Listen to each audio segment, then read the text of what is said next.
లూకా సువార్త మొదటి అధ్యాయం మొదటి వచనం నుండి.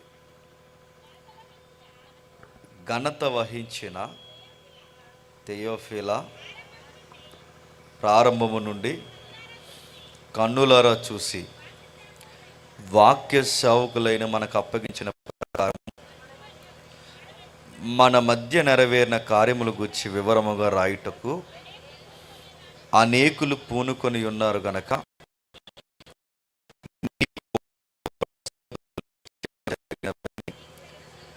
నీవు తెలుసుకొనుటకై వాటన్నిటినీ మొదటి నుండి తెరిచి పరిష్కారముగా తెలిసి ఉన్న నేనును నీ పేరిట వాటిని గురించి వరుసగా రచించడం యుక్తమని యోచించుతుంది. ఆగుతాం.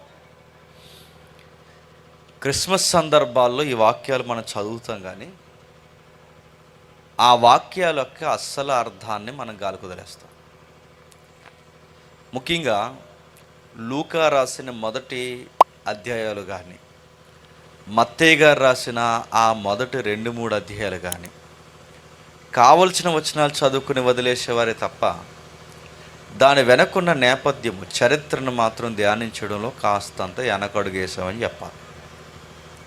రాయబడిన సంగతులు ఏమని చెబుతున్నాయంటే, లూకా అనే ఒక డాక్టర్ గారు ఉన్నారు. ఈయన సాదాసీదా వ్యక్తి కాదు. ఈ లూకా అనే డాక్టర్ గారు ఒక గ్రీకు పౌరుడు, లేదా ఒక అన్యుడు, ఒక అన్య ప్రజానికానికి సంబంధించిన వాడు. యేసుక్రీస్తు వారిని నమ్ముకున్నాడు.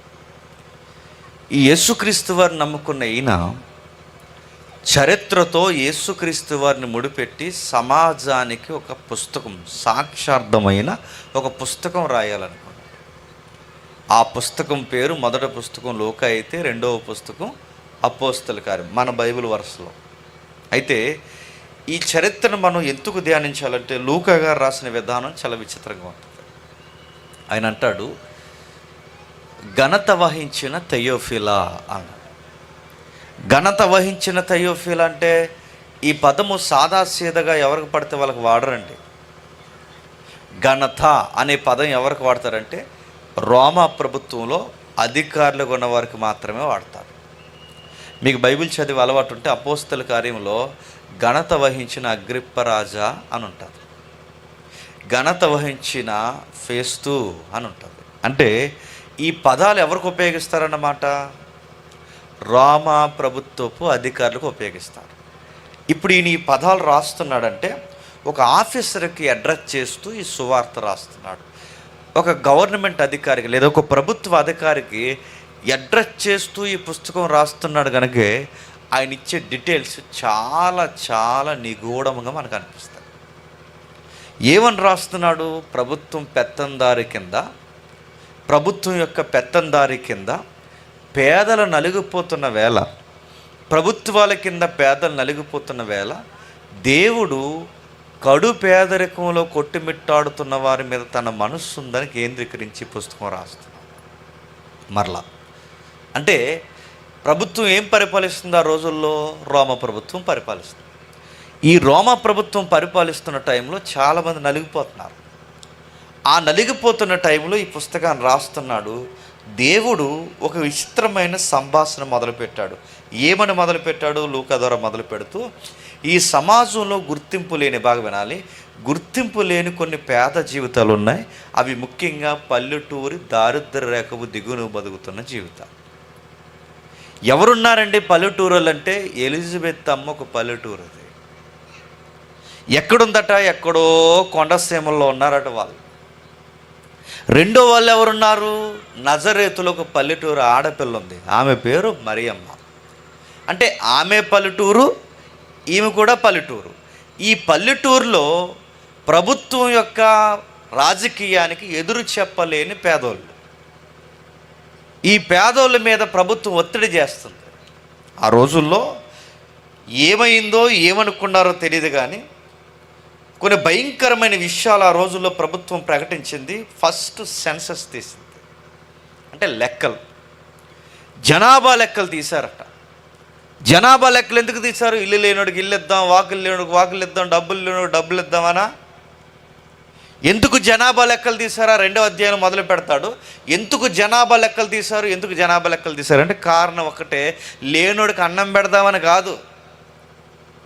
ఎందుకు ప్రజా సంఖ్య 2వ అధ్యాయం మొదలు వచ్చి చదవండి. ఎందుకు ఈ ఆఫీసర్కి, ఎందుకు ఈ అధికారికి లూకా గారు ఇంత రికార్డెడ్గా రాస్తున్నాడు మనకు అర్థమవుద్ది. ఆ 2వ అధ్యాయం మొదలు వచ్చి చదవండి.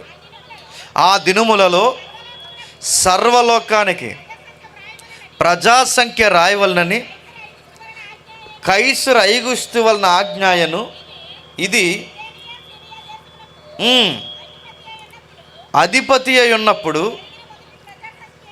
జరిగిన మొదటి ప్రజాసంఖ్య. సర్వలోకం అంటే ఇండియా వరకు అని కాదు, సర్వలోకం అంటే రోమా ప్రభుత్వం కింద ఉన్న అన్ని దేశాల వాళ్ళకి సెన్సస్ తీశారు.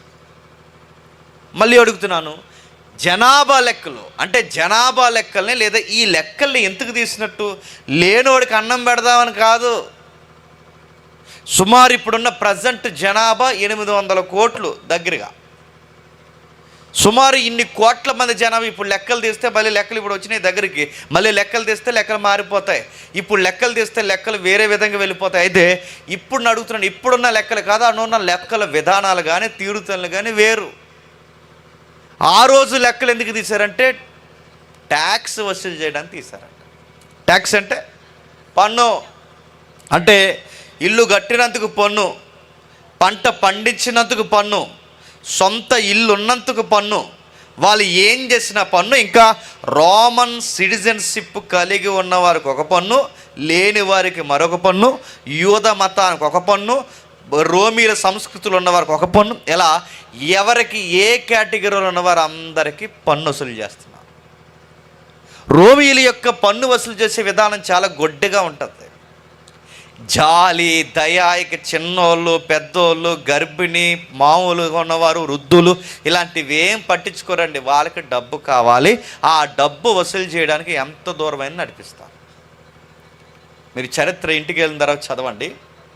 క్రీస్తు పూర్వం 746 అంటే ఏయుసి అంటే రోమాకు ఒక క్యాలెండర్ ఉంటుందిలేండి. ఈ ఏయుసి రోమన్ క్యాలెండర్ ప్రకారం క్రీస్తు పూర్వం 746లో ఈ జనాభా లెక్కలు ప్రారంభిస్తారు. ఏయుసి అంటే అబు ఉర్బే కోన్దెదా అంటారు. అంటే ఏంటని అడగండి. అబు ఉర్బే కోన్దెదా అంటే దాని మీనింగ్ ఇలా ఉంటుంది, ఏంటంటే రోమా పట్టణ నిర్మాణం అనంతరం అని. అంటే రోమ్ పట్టణ నిర్మాణం అనంతరం, అంటే రోమా పట్టణం నిర్మాణం జరిగిన దగ్గర నుంచే వాళ్ళకు ఒక క్యాలెండర్ స్టార్ట్ అవుద్ది అనమాట, లెక్క స్టార్ట్ అవుద్ది. అంటే పట్టణ నిర్మాణానికి 746లో లెక్క తీస్తారు. 746లో లెక్క తీస్తే సుమారు 748 వచ్చేసరికి రోమా ప్రభుత్వం కింద యెరూషలేం పరిసర ప్రాంతాలకి దగ్గరగా లెక్క వస్తుంది. అంటే సుమారు ఎన్ని సంవత్సరాలు జరిగింది లెక్క? 2 సంవత్సరాలు జరుగుతుంది. అంటే సుమారు 2 సంవత్సరాల జనాభా లెక్క కంటిన్యూ జరుగుతున్నాయి. ఈ కంటిన్యూ జరుగుతున్నప్పుడు ప్రజలకు అన్నం పెట్టడానికి కాదు, వాళ్ళ ముక్కు పిండి వడ్డీ వసూలు చేయడానికి. పైగా వీళ్ళ వడ్డీ డైరెక్ట్గా వసూలు చేయక ఏం చేస్తారంటే రోమ ప్రభుత్వానికి అన్ని నక్క తెలివితేటలు. ఎలాంటి తెలివితేటలు ఉపయోగించిందంటే, మళ్ళీ యోధ ప్రజల్లో ఇశ్రాయేలు ప్రజల్లో ఉన్న వారినే ఎవడో ఒకడు ఉంటాడు చూసారా, ప్రభుత్వానికి మనుషులకి మధ్యవర్తం చేసే నక్కలు ఉంటాయి కొన్ని నక్కలు, అలాంటి వారిని తెర మీద తీసుకొచ్చారన్నమాట. అంటే వీళ్ళు ఏం చేస్తారంటే, ప్రభుత్వం 10 రూపాయలు వసూలు చేయమంటే వీళ్ళు 50 రూపాయలు వసూలు చేస్తారనమాట. ప్రభుత్వం 100 వసూలు చేయమంటే వీళ్ళు 1000 రూపాయలు వసూలు చేస్తారనమాట. వీళ్ళనే సుంకపు గుత్తదారులు అంటారు. అంటే ఇంకా మీకు బాగా అర్థం కావాలంటే, వడ్డీ వసూలు చేస్తున్నారు చూసారా, ఈ సుంకపుత్రులు ట్యాక్స్ కలెక్టర్స్ అంటారు. మీకు ఇంకా బాగా అర్థం కావాలంటే, జక్కయ్య ఉంటాడు చూసారా, జక్కయ్య ఎవరు అనుకుంటున్నారు? ఈ ట్యాక్స్ వసూలు చేసే వాళ్ళందరికీ లీడర్ అన్నమాట. మత్తయ్య ఉన్నాడు చూసారా, ఈ మత్తయ్య కూడా ట్యాక్స్ వసూలు చేసే వాళ్ళందరికీ లీడర్. అందుకే సుంకం వసూలు చేసేవారు సుంకపు గుత్తదారు వేడు. సుంకం వసూలు చేసేవారు ఎవరు? జనాల దగ్గరికి పోయి, ఇదిగో గవర్నమెంట్ ఇలా కట్టమంది, ఇవ్వకపోతే మీద కేసులు అవుతాయి, తర్వాత మీ పిల్లలు మీరు పోయి జైలుకి పోతారు, తర్వాత మీ ఇష్టమని ఇలా బెదిరించి వడ్డీల మీద వడ్డీలు వసూలు చేసేవారిని సుంకం వసూలు చేసి అంటారు. ఈ సుంకం వసూలు చేసే వాళ్ళందరి మీద ఒక నాయకుడు ఉంటాడు. మళ్ళీ ఈ డబ్బంతా పట్టుకెళ్ళి అడిగి ఇవ్వాలి. ఆ నాయకుడినే సుంకపు గుత్తదారుడు. అందులో 2 ఉంటారు. వాళ్ళే, ఒకడు జక్కయ్య, 2 మత్తయ్య. అందుకే వాళ్ళని తిట్టుకునేవారు అన్నమాట. రేయ్, సొంత ప్రజలయుండి చివరికి జలగల్లా రక్తం బిగుతున్నారా? వాళ్ళు వసూలు చేయమంటే మీరు వసూలు చేస్తారు, మీకు జాలి లేదంటే వీళ్ళకి జాలి ఉండదు, దయ ఉండదు. మన సొంత ప్రజలు ఏమైపోయినా పర్లేదు, మనం బతికితే బాగుపడితే చాలని డబ్బు వసూలు చేస్తారు. ఆ డబ్బు వసూలు చేయడం వాళ్ళ జీవిత లక్ష్యం. అందుకే మత్తయ్య గారు, జక్కయ్య గారు యేసుప్రభు దగ్గర చాలా పశ్చాత్తాపడతారు. ఇప్పటి వరకు ఎంత సంపాదించామో అంత డబుల్ ఎత్తుకిచ్చేస్తామన్నారు. ఎందుకంటే అలా డబుల్ వసూలు చేసేస్తారు, అవి అంత ట్యాక్స్ వసూలు చేస్తారు. అందుకే సొంతోళ్ళు తిరగబడుతున్నారు, ప్రభుత్వం తిరగబడుతుంది, అందరూ తిరగబడుతున్నారు. ఎవరి వలన ఆ రోజుల్లో ప్రజలకు సుఖం లేదు. మతం వల్ల ఏమన్నా ఉపయోగం ఉందంటే ఆ మతం పేరు చెప్పుకుని బతికేసే యాజకులు బెడద ఎక్కువైపోయింది. యాజకులు అంటే ఎవరు? కాపుర్లు. ఆ రోజుల్లో వాళ్ళు ఏం చేస్తారంటే చక్కగా దేవుని తరపు నిలబడ్డామని చెప్పుకొని కావలసినవన్నీ ఈ కక్క ముక్క డొక్కని వెనకేసుకుంటున్నారంటే ఈ యాజకులు. మతం బాగుందంటే మతము బాగలేదు, పోనీ అధికారులు బాగున్నారంటే అధికారులు బాగలేదు. ఈ అధికారులకి మనుషులకి మధ్యవర్తిత్వం చేసే ఈ సుంకపు గుర్తుదారులు మనోళ్ళు యూదులు. మనోళ్ళన్నా బాగున్నారు అనుకునే వాళ్ళు ఆ రోజుల్లో అనుకుంటే వాళ్ళు బాగలేదు. రాజకీయం బాగలేదు, యాజకీయం బాగలేదు, ఎవ్వరు బాగలేదు. పోనీ ఇంకా పరిస్థితులు ఏమన్నా బాగున్నాయా?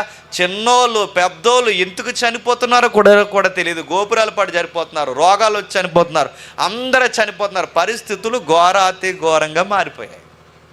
అలాంటి టైంలో జాలి కనికరం లేని వీళ్ళు ఆ రోజుల్లో ప్రజాసంఖ్య తీయాలనుకున్నారట. ఏమని ప్రజాసంఖ్య తీస్తున్నారో ఆ దినముల్లో సర్వలోకానికి ప్రజాసంఖ్య రాయవలనని కైసర్ ఐగుస్తు వలన ఆజ్ఞాయను.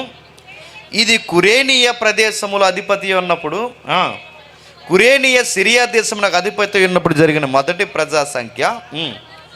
అందరూ ఆ సంఖ్యలో రాయపడకు తమ తమ పట్టణాలకు వెళ్ళారు. చాలామంది ఏమంటున్నారంటే బైబిల్ అలా రాసేసారు కానీ నిజానికి ఈ పేర్లు లేవంటున్నారు. ఈ తలకాయ లేని వాళ్ళు కొంతమంది బైబిల్ అలా రాసేసారు కానీ అలాంటి పేర్లు లేవంటే, మీకు ఆగస్టు నెల ఉంటుందిగా క్యాలెండర్లో, ఆగస్టు నెల తెలుసుగా, ఆగస్టు. ఆ ఆగస్టన్ బాగా వినండి, ఆ ఆగస్ట్ అనే నెలే ఇక్కడ మనకి సీజర్ ఔగుస్తు చూస్తే దాన్నే ఆ పేరునే ఆగస్ట్ అంటారు. గుర్తు సీజర్ అగస్టిన్ అంటారు. గుర్తుపెట్టు. ఆగస్ట్ అంటే ఈ ఆగస్ట్ అనే పేరు ఈ చక్రవర్తుల పేరు మీద వచ్చింది. ఈ గాలిగొట్టంగా ఇవేం చదవరు. ఇవి చదవకుండా తినంగా వచ్చి ఏమంటారంటే బైబిల్ అన్ని తప్పులు ఉన్నాయంటే ముందు నీ బుర్రలో ఉంది తప్పు. నీ ముఖానికి చరిత్ర తెలియదు, ఏమీ తెలియదు. తగునమ్మా తయారవి ఏమంటావంటే అది తప్పు ఇది తప్పు అంటే. అందుకే ఇలాంటి వారి గురించి చార్లెస్ స్పర్జన్ గారు ఏమంటారంటే, నువ్వు పాడైన కళ్ళద్దాలు పెట్టుకుని నువ్వు ఏ బిల్డింగ్ని చూసినా బిల్డింగ్ పాడైనట్టే ఉంటుంది. నువ్వు పాడైన కళ్ళద్దాలు పట్టుకుని ఏది చూసినా అన్నీ బేటలు పడినట్టు ఉంటాయి. అసలు బేటలు పడింది బిల్డింగ్కి కాదు, బేటలు పడింది ఆ ఇంటికి కాదు, బేటలు పడింది నీ అద్దానికి. ఆ అద్దం తీసి చూస్తే అన్నీ బాగా కనబడతాయి అన్నమాట. ఇప్పుడు నేను చెప్తాను తెలుసా, బైబిల్ ఏదో తప్పుడు పుస్తకం చెప్తే అన్ని తప్పులుగానే కనబడతాయి నీకు. ఇప్పుడు మైండ్ చెదిరిపోయినోడితో గొడవ పెట్టుకోవాలని ఫిక్స్ అయిపోయాడు అనుకోండి.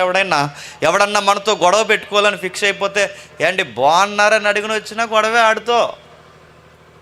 బాగున్నారంటే ఆడేమంటాడు, బాగకూడదు అనుకుంటున్నావా అంటాడు ఆడు. అది కాదంటే అంటే అది కాకుండా ఇంకా ఇన్ని దాసావు అంటాడు వాడు.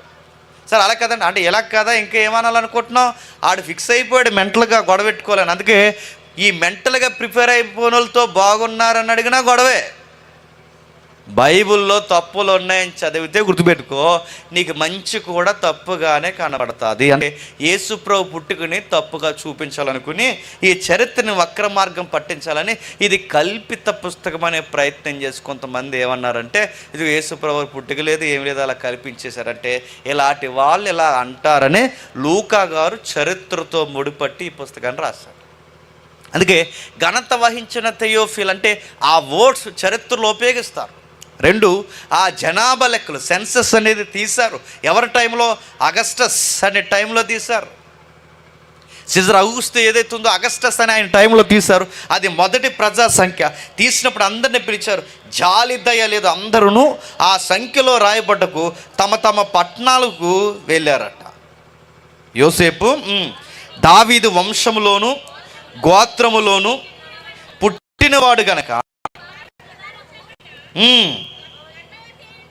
తనకి గర్భవతి అయి ఉండిన మరియతో కూడా ఆ సంఖ్యలో రాయబడుటకు గలిలయలోని నజరేతు నుండి యూదయలోని బెత్లెహేములోని దావీదు ఊరికెళ్ళును. బాగా వినాలి, జనాభా లెక్కలు ఎలా తెస్తున్నారట? ప్రయాణం చేస్తూ వెళ్ళాలట. సార్ గర్భంతో ఉన్నారంటే, గర్భంతో ఉంటే సార్ అలా కాదు సార్, నెలలు నిండిపోయాం కంటే నెలలు నిండిపోతే ట్యాక్స్ కట్టాలంతే. పుట్టబోయే అబ్బాయికి కూడా అవసరమైతే ట్యాక్స్ కట్టిస్తారు వీళ్ళు. ఇంత ఘోరమైన ప్రభుత్వం ఉంది ఆ రోజుల్లో. మరియమ్మని నడిపించారు ఎంత దూరం? కొన్ని పదుల కిలోమీటర్లు నడిపించారు. నెలలు నిండిపోయిన ఆ తల్లిని గాడిద మీద తీసుకెళ్లారో మరి ఎలా నాకైతే తెలియదు. ఎందుకంటే ఆ గర్భిణి, నెలలు నిండిపోయిన తల్లి గుర్రం మీద వెళ్ళిన ప్రమాదమే, నడిచి వెళ్ళిన ప్రమాదమే, గాడిద మీద వెళ్ళిన ప్రమాదమే, మొత్తం మీద తన మీద జాలి లేకుండా తీసుకెళ్లారు. ఈ రోజుల్లో జనాభా లెక్కలు ఎలా జరుగుతాయి? ప్రజల చేత, ప్రజల్లో నుంచి ఎంపిక చేయబడిన ప్రజాప్రభుత్వాలు కనుక ప్రభుత్వమే మన ఇళ్ళకి రావాలి. ఎందుకంటే చట్టం అలా ఉంది. అందుకే టీచర్ అమ్మలు ఏం చేస్తారు? జనాభా లెక్కలు రాయడానికి మన ఇంటికి వస్తారు. ఓపుగా కూర్చుంటే మనం మజ్జిగ ఇస్తే మజ్జిగ తాగుతారు, టీ ఇస్తే టీ తాగి ఇప్పుడు చెప్పండి అంటారు. చిన్నోడండి, పెద్దోడండి, ఆయనండి, నేనండి, ముగ్గురమండి, నలుగురమండి అని చెప్తే మనం తిరంగా చెప్పకపోయినా అడిగి మరీ రాసుకుంటారు. అమ్మ ఇందాక ఏదో నాకు అర్థమలేదు, మళ్ళీ చెప్పండి, మళ్ళీ చెప్తాం, మళ్ళీ రాసుకుంటారు. ఇప్పుడు అధికారులు ఏంటంటే మన ఇంటికి వచ్చి రాసుకుంటారు. ఆ రోజుల్లో అధికారులు ఇంటికి రారు, ప్రజలే అధికారుల దగ్గరికి వెళ్ళి. ఎందుకు? అది ప్రజాస్వామ్య వ్యవస్థ కాదు, అది రాజుల పరిపాలన, అది రోమా ప్రభుత్వపు పరిపాలన కనుక, అది చక్రవర్తుల పరిపాలన కనుక ప్రజల దగ్గర ప్రభుత్వం రాదు, ప్రభుత్వం దగ్గరికే ప్రజలు రావాలి. రాకపోతే చంపుతారు, రాకపోతే సంగతి చూస్తారు, ఎలా నివాసం ఉంటారో వాళ్ళ మీద భయంకరమైన దండయాత్ర చేస్తారు. అందుకే భయపడుతున్నారు, వణికిపోతున్నారు. ఎందుకంటే మరియమ్మ వాళ్ళని ఎదిరించడానికి వాళ్ళు ఏమీ డబ్బు ఉన్న వాళ్ళు కాదు.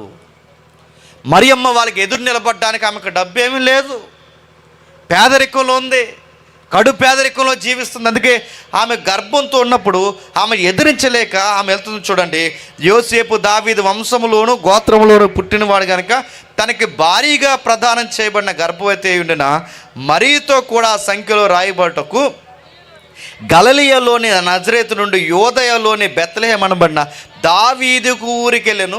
వారు అక్కడున్నప్పుడు ఆమె ప్రసవ దినములు నిండెను. ఆమె ప్రసవ దినములు నిండెను. అక్కడున్నప్పుడే ఎందుకు నిండాయి? దానికి ఒక ప్రవచనం ఉంది.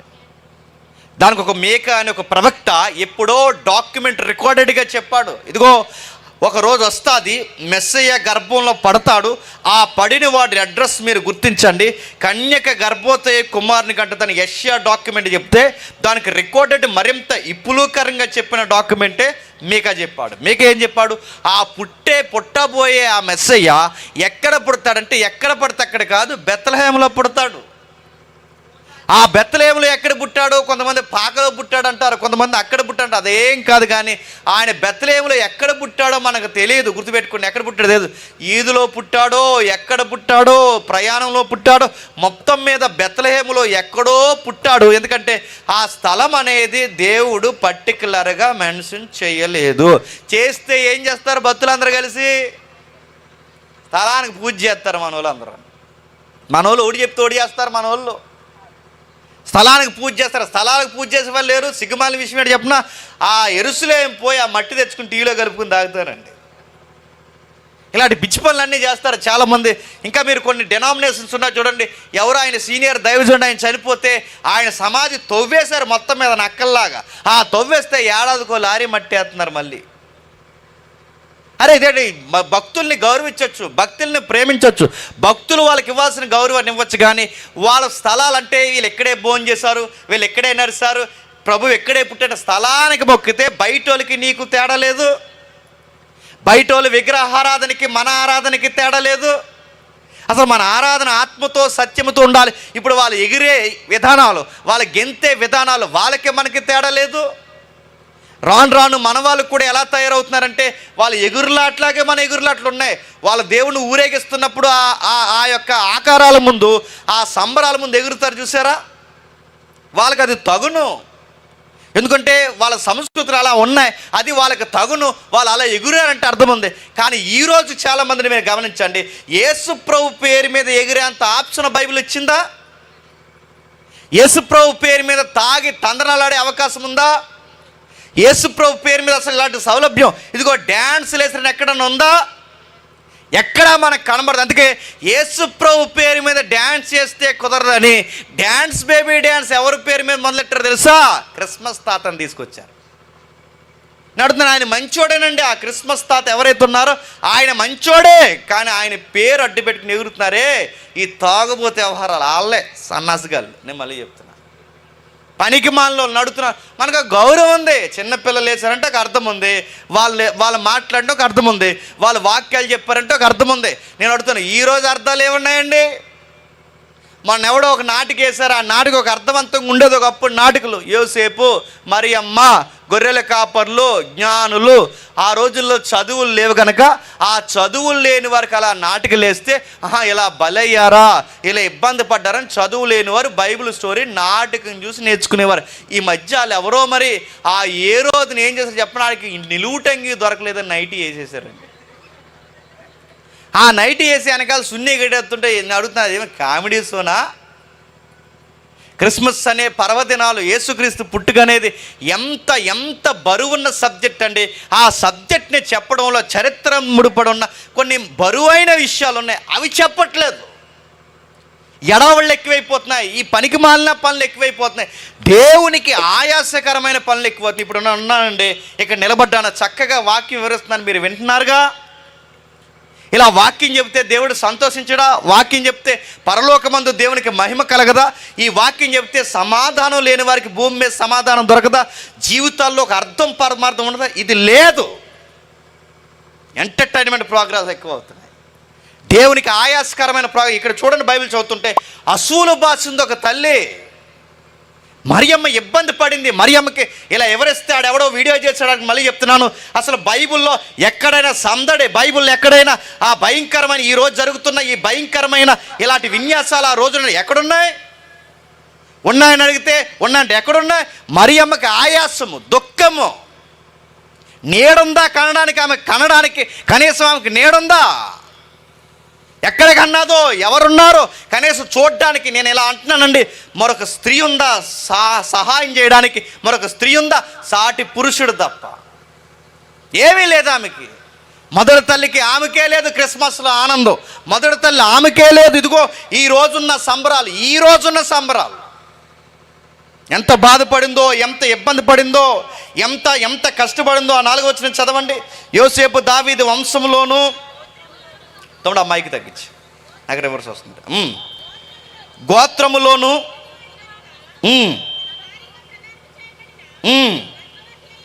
గర్భవతి అయి ఉండిన మరియతో కూడా ఆ సంఖ్యలో రాయబడుటకు గలిలయలోని నజరేతు నుండి యోదయలోని బెత్లెహేము అనబడిన దావీదు ఊరికెళ్ళి. దావీదు ఊరికెళ్ళారంటే వీళ్ళు యూదులు కనుక యూదులందరికీ ఒక క్యాపిటల్ ఇచ్చారు, అదే బెత్లెహేం. బెత్లెహేంని క్యాపిటల్గా ఎందుకు చేశారు? ఈ యూదులందరికీ ప్రధానమైన వ్యక్తిగా చరిత్రలో ఎవరు? దావీదు పేరు చెప్పుకుంటారు. అందుకే మీరంతా దావీదు వర్గానికి, యోధులకి లేదా యూదులకి అడాప్ట్ ది డిపార్ట్మెంట్గా డేవిడ్ ఉన్నాడు కనుక డేవిడ్ గారి ఊరు కూడా ఏ ఊరు? అదే ఏరియా ఇంచుమించు బెత్లెహేము. ఈయన యొక్క ఉనికి అక్కడ ప్రారంభమైంది కనుక అక్కడికి రండి, మీ జనాభా లెక్కలన్నీ వచ్చారు. ఒక రోజులో తేలిపోతాయా? కొన్ని వేల మంది, ఆ రోజుల్లో కొన్ని వేల మంది అక్కడికి వచ్చారు. మరి లక్షల్లో ఉందో వేలలో ఉందో, ఎందుకంటే క్రీస్తు పూర్వానికి వేలన్నా ఎక్కువే. ఆ రోజుల్లో 2000 సంవత్సరాల క్రితం వేలన్నా ఎక్కువే. కొన్ని వేల మంది అక్కడికి వచ్చి ఉంటారు. ఇన్ని వేల మందికి ఒక రోజులో లెక్క తేలుతుందా? అది 2 రోజులు అవ్వచ్చు, 3 రోజులు అవ్వచ్చు, 2 సంవత్సరాలు అవ్వచ్చు. అప్పటి వరకు లెక్క తేలేంత వరకు ఈ బాలింత ఆ బిడ్డను వేసుకుని ఎక్కడ ఉండాలంటండి? లెక్క తేలేంత వరకు అక్కడే ఎక్కడో నివాసం ఉండాలంట. బాధేస్తుందండి ఆ సందర్భం చదువుతుంటే. బాలింత యెరూషలేము యొక్క వాతావరణం ఎలా ఉంటుందో అడగండి. ఈ కువైట్లు ఉంటారే, పక్క దేశాలే. యెరూషలేము, ఇజ్రాయేల్కి కువైట్ దేశాలు పక్క దేశాలే. ఈ ఐగుప్తి, ఈ కువైటు, ఏదో గల్ఫ్ దేశాలు, ఇజ్రాయేల్, ఇవన్నీ కలిపి అలా దగ్గరగా అలానే ఉంటాయి. మీరు అడగండి, ఇంచుమించు అక్కడ వాతావరణాలు ఎలా ఉంటాయి అడగండి. ఎలా ఉంటుంది? పగలంతా విపరీతమైన ఎండ ఉంటుంది, రాత్రులంతా విపరీతమైన చలి ఉంటుంది. ఇప్పుడు బాలింత ఈ 2 వాతావరణాలకి గురవ్వాలండి. 2 వాతావరణాలు భరించాలి. పగలంతా ఎండ ఉంటుంది, రాత్రంతా చలి ఉంటుంది. బాలింత ఎండలో చలిలో ఉంటే ఎంత ఇబ్బంది అండి. బాలింతకి చేయాల్సిన పత్తిని చేయకపోయినా, ఇవ్వాల్సిన రెస్ట్ ఇవ్వకపోయినా దాని ఎఫెక్ట్ ఎక్కడ కూడా తెలుసా? నెక్స్ట్ తన యొక్క ఆరోగ్య పరిస్థితుల మీద కొడితే, తన ఆరోగ్య పరిస్థితులు తేడా వస్తే ఇక జీవితాంతం ఇబ్బంది పడాల్సిందే. అందుకే పత్తుని సరిగ్గా చేయమంటారు, చేస్తారా? ఇంకా నోరు ఆగదా పానీపూరీలు ఆపూరీలు తినేసే వరకు. పత్తుని చేయండి, జాగ్రత్తగా ఉండండి, కొంచెం జాగ్రత్త. ఎందుకంటే ఒల్లిరిగిపోద్ది, అది ఇరిగిపోద్ది అని పెద్దమ్మలో ఆ సెన్స్ ఉపయోగిస్తారు. మీరు చూడండి, కొంచెం జాగ్రత్త, నోరు జాగ్రత్త, కొంచెం చల్లో పట్టుకో, చెవులకి ఇవి కట్టుకో, ఇగో ఎలా ఉండు, బయట వాతావరణం, ఇవన్నీ చెప్తారు పెద్దమ్మలు. ఎందుకు చెప్తారు?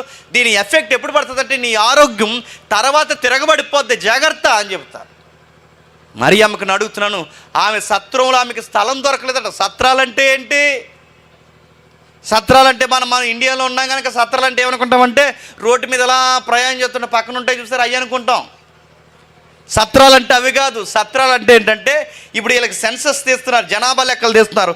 ఒక రోజులో జనాభా లెక్క తేలదు కనుక, ఒకే రోజు జనాభా లెక్క తేలదు కనుక కొన్ని రోజులు వీళ్ళ నివాసం ఉండాలి, హాల్ట్ ఏరియా కావాలి. తాత్కాలికమైన వీరికి రెస్ట్ లేదా తాత్కాలికమైన ఒక షెల్టర్ కావాలి. ఇప్పుడు షెల్టర్ ఎక్కడుంటే? సత్రాలు ఉంటాయి.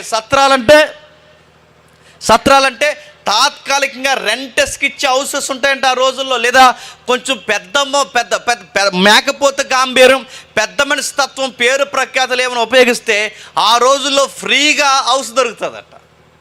చరిత్ర ఇది. అంటే ఆ రోజుల్లో బెత్లెహేములో మోతుబర్లు ఉన్నారు, బెత్లెహేములో కొంచెం డబ్బున్న వాళ్ళు ఉన్నారు. వాళ్ళందరూ ఇల్లులు ఎలా ఉంటాయంటే పైన ఇంకొక రెస్ట్ హౌస్ కట్టుకుంటారు. పూర్వం చూసారా అతిథి గృహాలు అనేవారు, గుర్తుందా? అంటే ఎవరైనా వస్తే వాళ్ళకు ఒక రెస్ట్ రూమ్ కింద ఉంచేవారు అన్నమాట. అంటే వాళ్ళు వచ్చిన తర్వాత ఎవరన్నా మనకు అతిథులు వస్తే వాళ్ళు రెస్ట్ తీసుకోవడానికి కొన్ని రోజులు వాళ్ళకు ఒక గది ఉంచేవారు, వాళ్ళకు ప్రత్యేకించి ఒక ప్లేట్ ఉంచేవారు, వాళ్ళకి సెపరేట్గా అన్ని సెపరేట్ అతిథి సత్కారం చేసేవారు ఆ రోజుల్లో. ఇప్పుడు అతిథి సత్కారం లేదు, ఏమీ లేదు. ఆ రోజుల్లో చేసేవారు చక్కగా. అందుకే ఆ రోజుల్లో ఎవరైనా వస్తే ఆ వచ్చిన వాళ్ళకి కొన్ని రోజులు తాత్కాలికంగా ఉండడానికి ఈ హౌసెస్ అనే వాటిలో ఈ అతిథి గృహాలు అనేవి ఉండేవండి. ఆ రోజుల్లో అందరికీ స్థలం దొరికిందంట. ఎందుకు దొరికింది? ఈ డబ్బున్న వాళ్ళట, చరిత్ర రాసింది, ఈ డబ్బున్న వాళ్ళ ఇల్లులట డబ్బున్న వాళ్ళందరికీ ఇల్లులు ఇచ్చిందంట. ఈ డబ్బున్న వాళ్ళు, ఇది ఇప్పుడు మోతుబారు అనుకోండి, ఈ ఏరియాకి మోతుబారు లెక్క రాంచుకోవడానికి వచ్చాడు అనుకోండి, ఈ మోతుబారు ఆ మోతుబారికి ఇస్తాడనమాట. వీళ్ళు బాగా డబ్బున్న వాళ్ళు అనుకోండి, ఈ డబ్బున్న వాళ్ళు ఆ డబ్బున్న వాళ్ళకి ఇస్తారు, ఈ పేరున్న వాళ్ళు ఆ పేరున్న వాళ్ళకి ఇస్తారు. ఇప్పుడు మరియమ్మకి పేరుందా? వాళ్ళకంత చెప్పుకోదగ్గ అధికారులు ఎవరైనా ఉన్నారా? మరియమ్మకి అంత డబ్బు ఉందా? మరియమ్మకి ఏమీ లేదు. మరియమ్మకి కానీ యోసేపుకి కానీ వాళ్ళకి ఏమీ లేదు, అంత డబ్బు లేదు, వారికి పేరు లేదు. అందుకే వారికి సత్రంలో ఏం దొరకలేదండి? స్థలము దొరకలేదు. వాళ్ళకి డబ్బు లేదు, పేరు లేదు. వాళ్ళకి డబ్బు లేదు, పేరు లేదు కనుక వాళ్ళకి స్థలం దొరకలేదు. అందరికీ దొరికింది, నోరున్న వాడికి దొరికింది, పేరున్న వాడికి దొరికింది, డబ్బున్న వాడికి దొరికింది, అందరికీ స్థలం దొరికింది. పైగా ఆ తాత్కాలికంగా ఉండడానికి గవర్నమెంట్ వేసే షెడ్లు కూడా ఉండేవి. ఆ షెడ్లలో కూడా స్థలం దొరకలేదు. ఎందుకు? రికమెండేషన్ చేసిన వాళ్ళందరికీ స్థలాలు దొరికాయి, రికమెండేషన్ లేని వాళ్ళకి స్థలం దొరకలేదు. ఏ స్థలం వాళ్ళకి దొరకలేదు కనుక ఆమె ఇబ్బంది పడుతూ సత్రములో వారికి స్థలము లేనందున ఆయనను పశువుల తొట్టెలో కనలేదు. అప్పటికే ఎక్కడో కనేసింది. పశువుల తట్టులో ఆమెకి స్థలం దొరకలేదంటే అప్పటికే బాగా సత్రంలో ఆమెకి స్థలం లేదంటే అప్పటికే ఆ బిడ్డను కన్నాది. ఆ కనిన బిడ్డని సత్రంలో పెడదామని బహుశా అడుగుంటారు, ఎవ్వరూ స్థలం ఇవ్వలేదు. ఆ స్థలం ఇవ్వకపోతే ఎక్కడ స్థలం దొరికిందంటే పశువుల దగ్గర దొరికింది. ఎక్కడ? నేను అనుకుంటానండి, దొరికింది కాదండి, దేవుడే ఆ స్థలంలో ఉండడానికి ఇష్టపడ్డాడు. ఎందుకు ఇష్టపడ్డాడో నన్ను అడిగితే ఒక రచయిత ఇలా అన్నాడు ఆత్మీయంగా. ఏమన్నాడంటే, పశువుల వాసన దగ్గరైనా ఉండగలడేమో కానీ, పశువుల మలం వచ్చే వాసన దగ్గరైనా ఉండవలడేమో కానీ, ఈ పాపం మీదేసుకుని తిరుగుతున్న ఈ మనుషులతో సహవాసం ఇష్టపడలేకపోయాడు. గుర్తుపెట్టుకో. అంటే పాపులను ప్రేమిస్తాడు కానీ పాపంతో సహవాసం చేయడానికి ఆయన చెప్పండి ఇష్టపడ్డు. పాపంతో బాగున్నాడు. ఆ పాపపు వాసన, బహుశా ఈ పాపపు వాసన కన్నా ఆ పశువుల వాసనే బాగుందన్నాడు ఒక ఆత్మీయంగా మాట్లాడే ఒక రచయిత. అంటే ఈ పాపపు వాసన చూడండి, ఈ పాప వాసన ఆ పశువుల తొట్లు, అంటే ఈ పశువుల దగ్గరైనా. మరొక రచయిత ఇలా అన్నాడు, ఏమన్నాడంటే మనుషులందరూ సత్రాలు నింపేశారట, మనుషులందరూ సత్రంలో స్థలం లేకుండా చేశారట, మనుషులందరూ జాలి దయ లేకుండా ఆ బాలెత్తని కానీ ఆ పుట్టిన బిడ్డకు కానీ స్థలం ఇవ్వలేకపోయారట. కానీ ఒక ఆయన విచిత్రంగా అన్నాడు, మనుషులుండే స్థలాల్లో దేవునికి స్థలం దొరకలేదు, కానీ పశువులుండే స్థలంలో ఆయనకి స్థలం దొరికిందంటే పశువులకున్న ఇంకిత జ్ఞానం చెప్పండి అన్నాడు ఒక రచయిత, నేను కాదు. పశువులకున్న ఇంకిత జ్ఞానం ఎవరికి లేదండి? మనుషులకి లేదట. నిజమే, పశువులైనా, ఒకవేళ పశువులుంటే పశువులైనా పక్కకు జరిగి ప్రభుకి స్థలం ఇస్తాయేమో, కానీ మనుషులు మాత్రం జరగలేదట. అదేంటండి? పశువులకు తెలుసా? ఎందుకు తెలియదు? నోవహు దగ్గరికి రమ్మంటే రాలేదు, ఇవి జతల జతలుగా రండంటే రాలేదంటే పశువులకు తెలుస్తాయా? మాట ఇవ్వలేదు, కానీ మాటిస్తే బిలాముని అల్లాడించేసింది గాడిద. మీరు ఎక్కడైనా చూడండి, జంతువులు మాట్లాడతాయి, జంతువులకు తెలుసు. కీర్తన ఇలా ఉంది, తన సృష్టికర్తకి ఈ పక్షులట ఆహారం కొరకు మొరపెట్టుకుంటాయట. అంటే ఈ జంతువులకు తెలుసు, సృష్టింపబడిన మాలోకి సృష్టికర్త వచ్చాడని గుర్తించాయేమో. అందుకే రచయిత చాలా చక్కగా అన్నాడు, జంతువుల కంటే పశువులకున్న స్థలము ప్రభువుకు దక్కింది, కానీ మనుషులున్న స్థలము ప్రభువుకు దక్కలేదు. పశువులకున్న ఇంకిత జ్ఞానం, రచయిత ఒక అడుగు ముందుకేసి అంటున్నాడు, పశువులకున్న ఇంకిత జ్ఞానం బహుశా మనుషులకు లేదేమో. అందుకే వీటి దగ్గరైనా స్థలం ఉంది తప్ప మనుషుల దగ్గర స్థలం లేదు. అందుకే ఆమె చూడండి, పేదోళ్ళు, అధికారం లేనోళ్ళు, పేరు లేనోళ్ళు ఇంత అమాయకంగా ఉన్నారు కనుకే వాళ్ళ మనుషులు ఎవ్వరు ఆమెను చేర్చుకోలేదు. బాధపడింది ఆ పేదరికంలో ఉందని. అనవసరంగా నేను ఇక్కడ పుట్టాను, నా జీవితం ఎలా అయిపోయింది, ఈ నరసాపురం బార్డర్లో పుట్టాను, నేనేం ముంబైలో పుడితే బాగుండని ఫీల్ అయిపోయే బ్యాచ్ చాలామంది ఉంటారు. గుర్తుపెట్టుకోండి, ఈ ఊరిలో పుట్టాను, ఈ వీధిలో పుట్టాను, ఇక్కడ పుట్టాను, ఇలా పుట్టానేటంటే ఫీల్ అవ్వకండి. ఎందుకంటే మన దేవునికి తెలుసు ఎవరు ఎక్కడ పుట్టాలో. ఇంకా మాట చెప్పనా, దేవుడు డబ్బున్న వారిని ఇష్టపడతాడు లేదో నాకు తెలియదు, కానీ దేన స్థితిలో ఉన్న వారిని ఎక్కువ ఇష్టపడతాడు. గుర్తుపెట్టుకోండి. మరియమ్మ ఎందుకు నచ్చిందంటే, ఇదే మరియమ్మ గారు రాస్తూ ఈ లూకాసు సువార్త మొదటి అధ్యాయం ఒకసారి రండి, ఇదే లూకాసు సువార్త మొదటి అధ్యాయం 46వ వచనం చూడండి. ఇదే లూకాసు సువార్త మొదటి అధ్యాయం 46వ వచనం. అప్పుడు మరియా, నా ప్రాణము ప్రభువును గణపరచుచున్నది, ఆయన తన దాసురాలి దేన స్థితిని కటాక్షించును. ఏం కటాక్షించాడట? తన దాసురాలు దేన స్థితిని కటాక్షించు. దేవుడు మాలో చూసింది ఏంటో తెలుసా? మా దేన స్థితిని చూశాడు. మాకు సత్రంలో స్థలం లేదు దేవా, ఏంటి పరిస్థితి అని దేవుడి మీద కంప్లైంట్ చేసిందా మరియమ్మ? ప్రభువా, నీ రక్షకుని కంటానని చెప్పావు, మెస్సయ్యని కంటానని చెప్పావు, దేవుణ్ణి కంటానని చెప్పావు, రక్షకుణ్ణి కంటానని చెప్పావు, మెస్సయ్య నాలో నుంచి రాబోతున్నాడని చెప్పావు, ఇంత ప్రవచనం చెప్పి గాబ్రియల్ని పంపించావు. అయితే నా స్థితిగతుల్లో కనడానికి కనీసం నివాస స్థలం లేదు, బిడ్డను నిద్రపుచ్చడానికి సరి అయిన స్థలం లేదు ప్రభు అని ఎక్కడైనా కంప్లైంట్ చేసిందా? ఉన్న విషయాల్లో సర్దుకుపోయింది. ఎందుకు? తనకి పేదరికం అంటే ఏంటో తెలుసు. తనకి పేదరికంలో ఉండడం ఎక్కడా కంప్లైంట్లు ఇవ్వలేదు. అందుకే మనకు తెలియదు పేదరికంలో ఉండడం కూడా దేవుని చిత్తమే అని. మనం ఏమనుకుంటామంటే, ఈదిలో పుట్టాం, ఈ ఊరిలో పుట్టాం, ముంబైలో పుడితే బాగుంది. ముంబైలో పుట్టి ఏం చేస్తావు? తడగొట్టలేస్తావా? ఏం చేస్తాను అడుగుతున్నాను. ముంబైలో పుట్టి ఏం చేస్తావు? కొంతమంది ఫీల్ అయిపోతారు, మా తాత టాటా బిర్లా అయితే బాగుండు, మా అమ్మ సొంతూరు మమ్మీ అయితే బాగుండు. నేను అడుగుతున్నాను, ఏం చేస్తాను? నీకు ఇక్కడ తినలేనప్పుడు నరసాపురం నీకు ఎక్కడ వెళ్ళినా తినకూడదు. గుర్తుపెట్టుకో. నీకు ఇక్కడ బాగుపడలేనప్పుడు నువ్వు ఎక్కడికి వెళ్ళినా బాగుపడు. ఎందుకంటే బాగుపడేవాడు ఎక్కడున్నా బాగుపడతాడు. దేవుని మీద ఆనుకునేవాడు ఎక్కడున్నా బాగుపడతాడు. నీకు బాగుపడే లక్షణాలు దేవుని పట్ల లేకపోతే నువ్వు ఎక్కడికి వెళ్ళినా బాగుపడవు. మరియమ్మ చూడండి, తన పేదరికాన్ని ఎప్పుడు నిందించుకోలేదు, తన ప్రయాణంలో కలుగుతున్న ఆటంకాలు ఎప్పుడు నిందించుకోలేదు. కానీ మనం చూడండి, ఈరోజు ఎలా ఆలోచిస్తుంది తెలుసా? మనం ప్రయాణానికి వెళుతున్నప్పుడు కనీసం బస్సు టయానికి రాలేదనుకోండి, దేవుడి మీద కోపగిస్తాం తెలుసా? దేవుని ప్రయాణం మీద దేవుడు ప్రార్థన చేయాల్సిన బస్సు కూడా రావట్లేదు, ఏంటో దేవుడు మమ్మల్ని పట్టించుకోవడం అంటాం మనం. ఒక ఆవిడ గొడవడేస్తుంది. ఏమని గొడవడేస్తుందో తెలుసా? వాళ్ళ ఆయనకి పప్పు చేసి పెట్టిందంట. ఆ పప్పు చేసి పెడితే పప్పులు ఉప్పు తక్కువైందని వాళ్ళ ఆయన తిట్టాడు. ఎప్పుడు పప్పు అన్న ఉప్పు లేకుండా పెడతావు, నీ పప్పు నువ్వు అన్నాడట. అనగానే ఫీల్ అయిపోయి అట్నే ఇలా పైకి చూసి చెప్పాలి కదా అందంట. చెప్పాలి కదా పప్పులో ఉప్పు తక్కువైందని. ఎవరిని? యేసుప్రభు వారిని. యేసుప్రభుని ఏమని అడుగుతున్నా చూడండి, ఉప్పు తక్కువైందని. వాళ్ళ ఆయనకి ఈవిడికి గొడవేస్తే ఈవిడ అంటుంది ఏమని చెప్పినా, చెప్పాలి కదా అంటుంది. ఎవరిని? ఏం చేస్తున్నావు చెప్పకుండా అంటే, ఇప్పుడు యేసుప్రభు వారు కంగారు అయిపోయి నా బిడ్డ పప్పు వండుతుంది, ఈ పప్పులు ఉప్పు తక్కువైపోయింది, ఇప్పుడు ఎంత ప్రాబ్లం అయిపోతాడో, దేవుడు కంగారు అయిపోయి ఎల్లోకి వచ్చి పప్పులు ఉప్పు కలిపారు. ఇప్పుడు నడుతున్నాను బుద్ధి జ్ఞానం అడుగుతున్నా. పప్పు కోసం యేసుప్రభు వారిని డెడ్ సీప్గా మాట్లాడే ఇలాంటి వాళ్ళు, ప్రయాణాల్లో బస్సు రాకపోతే ఏ దేవుడి మీదే కోపగించి ఇలాంటి వాళ్ళు ఉన్నంత కాలం ఈ క్రిస్మస్ దేవుడు అర్థం అవడానికి గుర్తుపెట్టుకోండి. ఆవిడెవడో ప్రార్థన చేస్తుంది, ఎవరు ఏంటంటే డీటెయిల్స్ అడగండి. చాలా బాధపడిపోయిందట, ఇబ్బంది కలిగిందంట. ఎందుకమ్మంటే ఇంట్లో ఎలకలు ఎక్కువైపోయినాయి. దేవ ఏంటి ప్రభా ఎలకలు ఎక్కువైపోయినాయి ఏంటి అని బాధపడినప్పుడు దేవుడు వెంటనే ఆ ప్రార్థనకి జవాబుగా 3 పిల్లులను పంపించాడట. కనీసం అడుగుతున్నాను, ఇలాంటి నాసిరకమైన మాటలు ఇలా చెబుతున్నాను, చదువుకున్నారు, జ్ఞానం ఉంది, లాజిక్ తెలుసు, ఇలాంటివి చెబితే బయట వాళ్ళు నవ్వుతారు. ఇవి కూడా ప్రార్థనలే. ఎలకలు పట్టుకోవడానికి పిల్లులే రావాలా?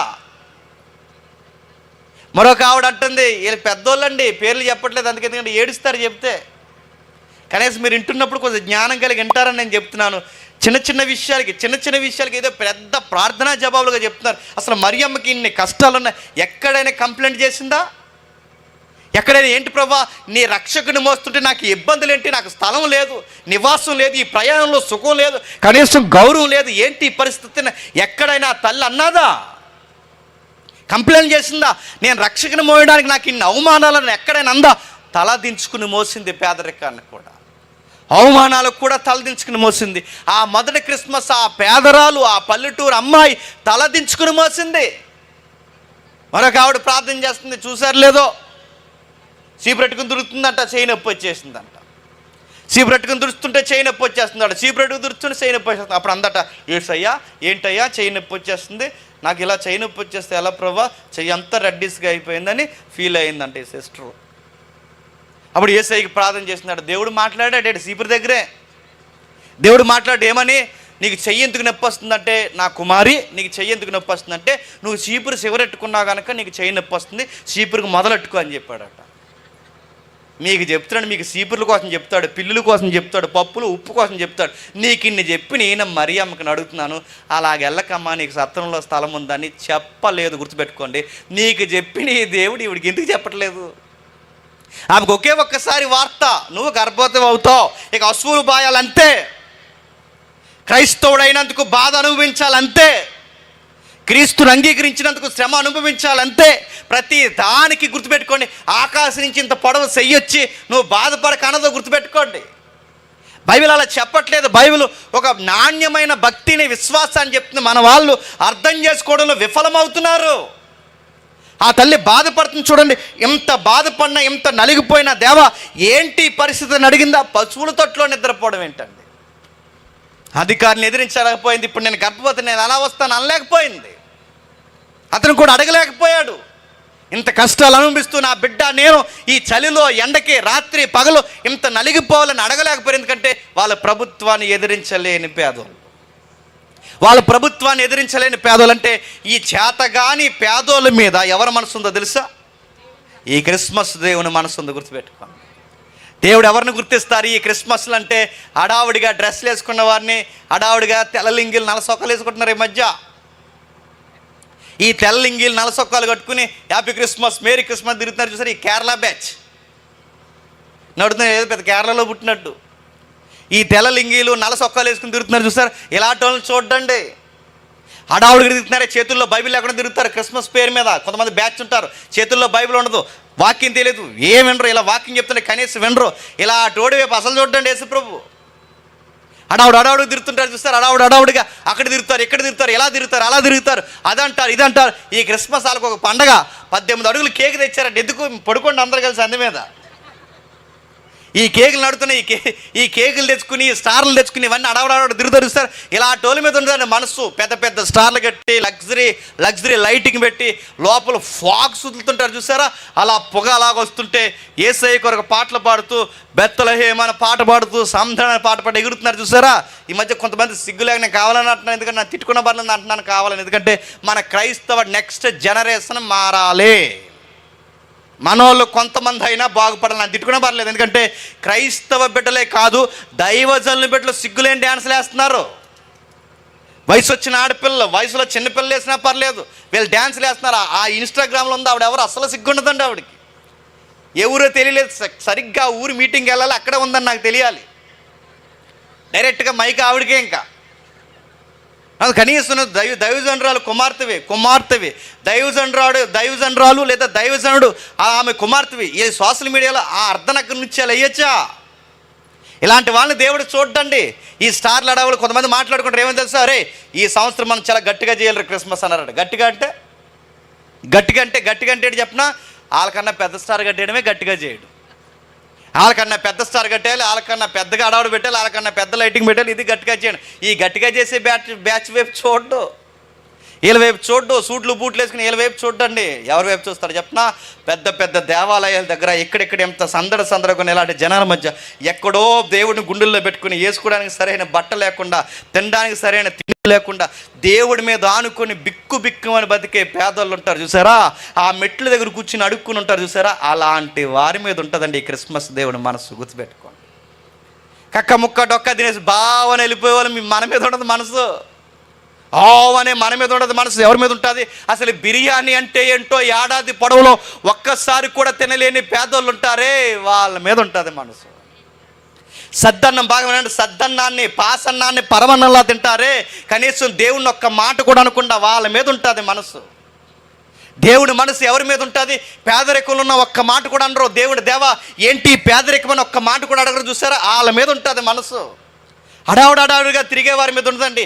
తగ్గింపు కలిగిన వారి మీద, దీనత్వం కలిగిన వారి మీద, దీనుల మీదే ఈయన మనసు ఉంటుంది. అందుకే ఆయన ఎంపిక చేసుకున్నది కదా. ఎవరిని పడితే వాళ్ళని ఎంపిక చేసుకోండి. ఎవరిని ఎంపిక చేసుకుంటాడో తెలుసా? లెక్కల్లో లేని వాళ్ళని ఎంపిక చేసుకుంటాడు. లోకంలో నీచులైన వారిని ఎంపిక చేసుకుంటాడు. అరే ఈవిడా అనే ఆవిడని ఎంపిక చేసుకుంటారా, ఈమా అనే ఆమెను ఎంపిక చేసుకు, అరే వీళ్ళ ఎలాంటి వారిని. ఎందుకంటే వారి గర్వింపకుండానట్లు సమాజంలో పేరు ప్రఖ్యాతులు లేని పల్లెటూరుల్ని ఎక్కువ ఎంపిక చేసుకున్నాడు. మొదటి క్రిస్మస్లో కీలకమైన వ్యక్తులు ఎవరో తెలుసా? లగ్జరీ ప్రజలు కాదండి. మొదటి క్రిస్మస్లో కీలకమైన వ్యక్తులు ఈ రాయల్ లైఫ్ బతుకుతున్న వాళ్ళు కాదు. మొదటి క్రిస్మస్లో ప్రభు ఎంపిక చేసుకున్నది పేదోళ్ళని.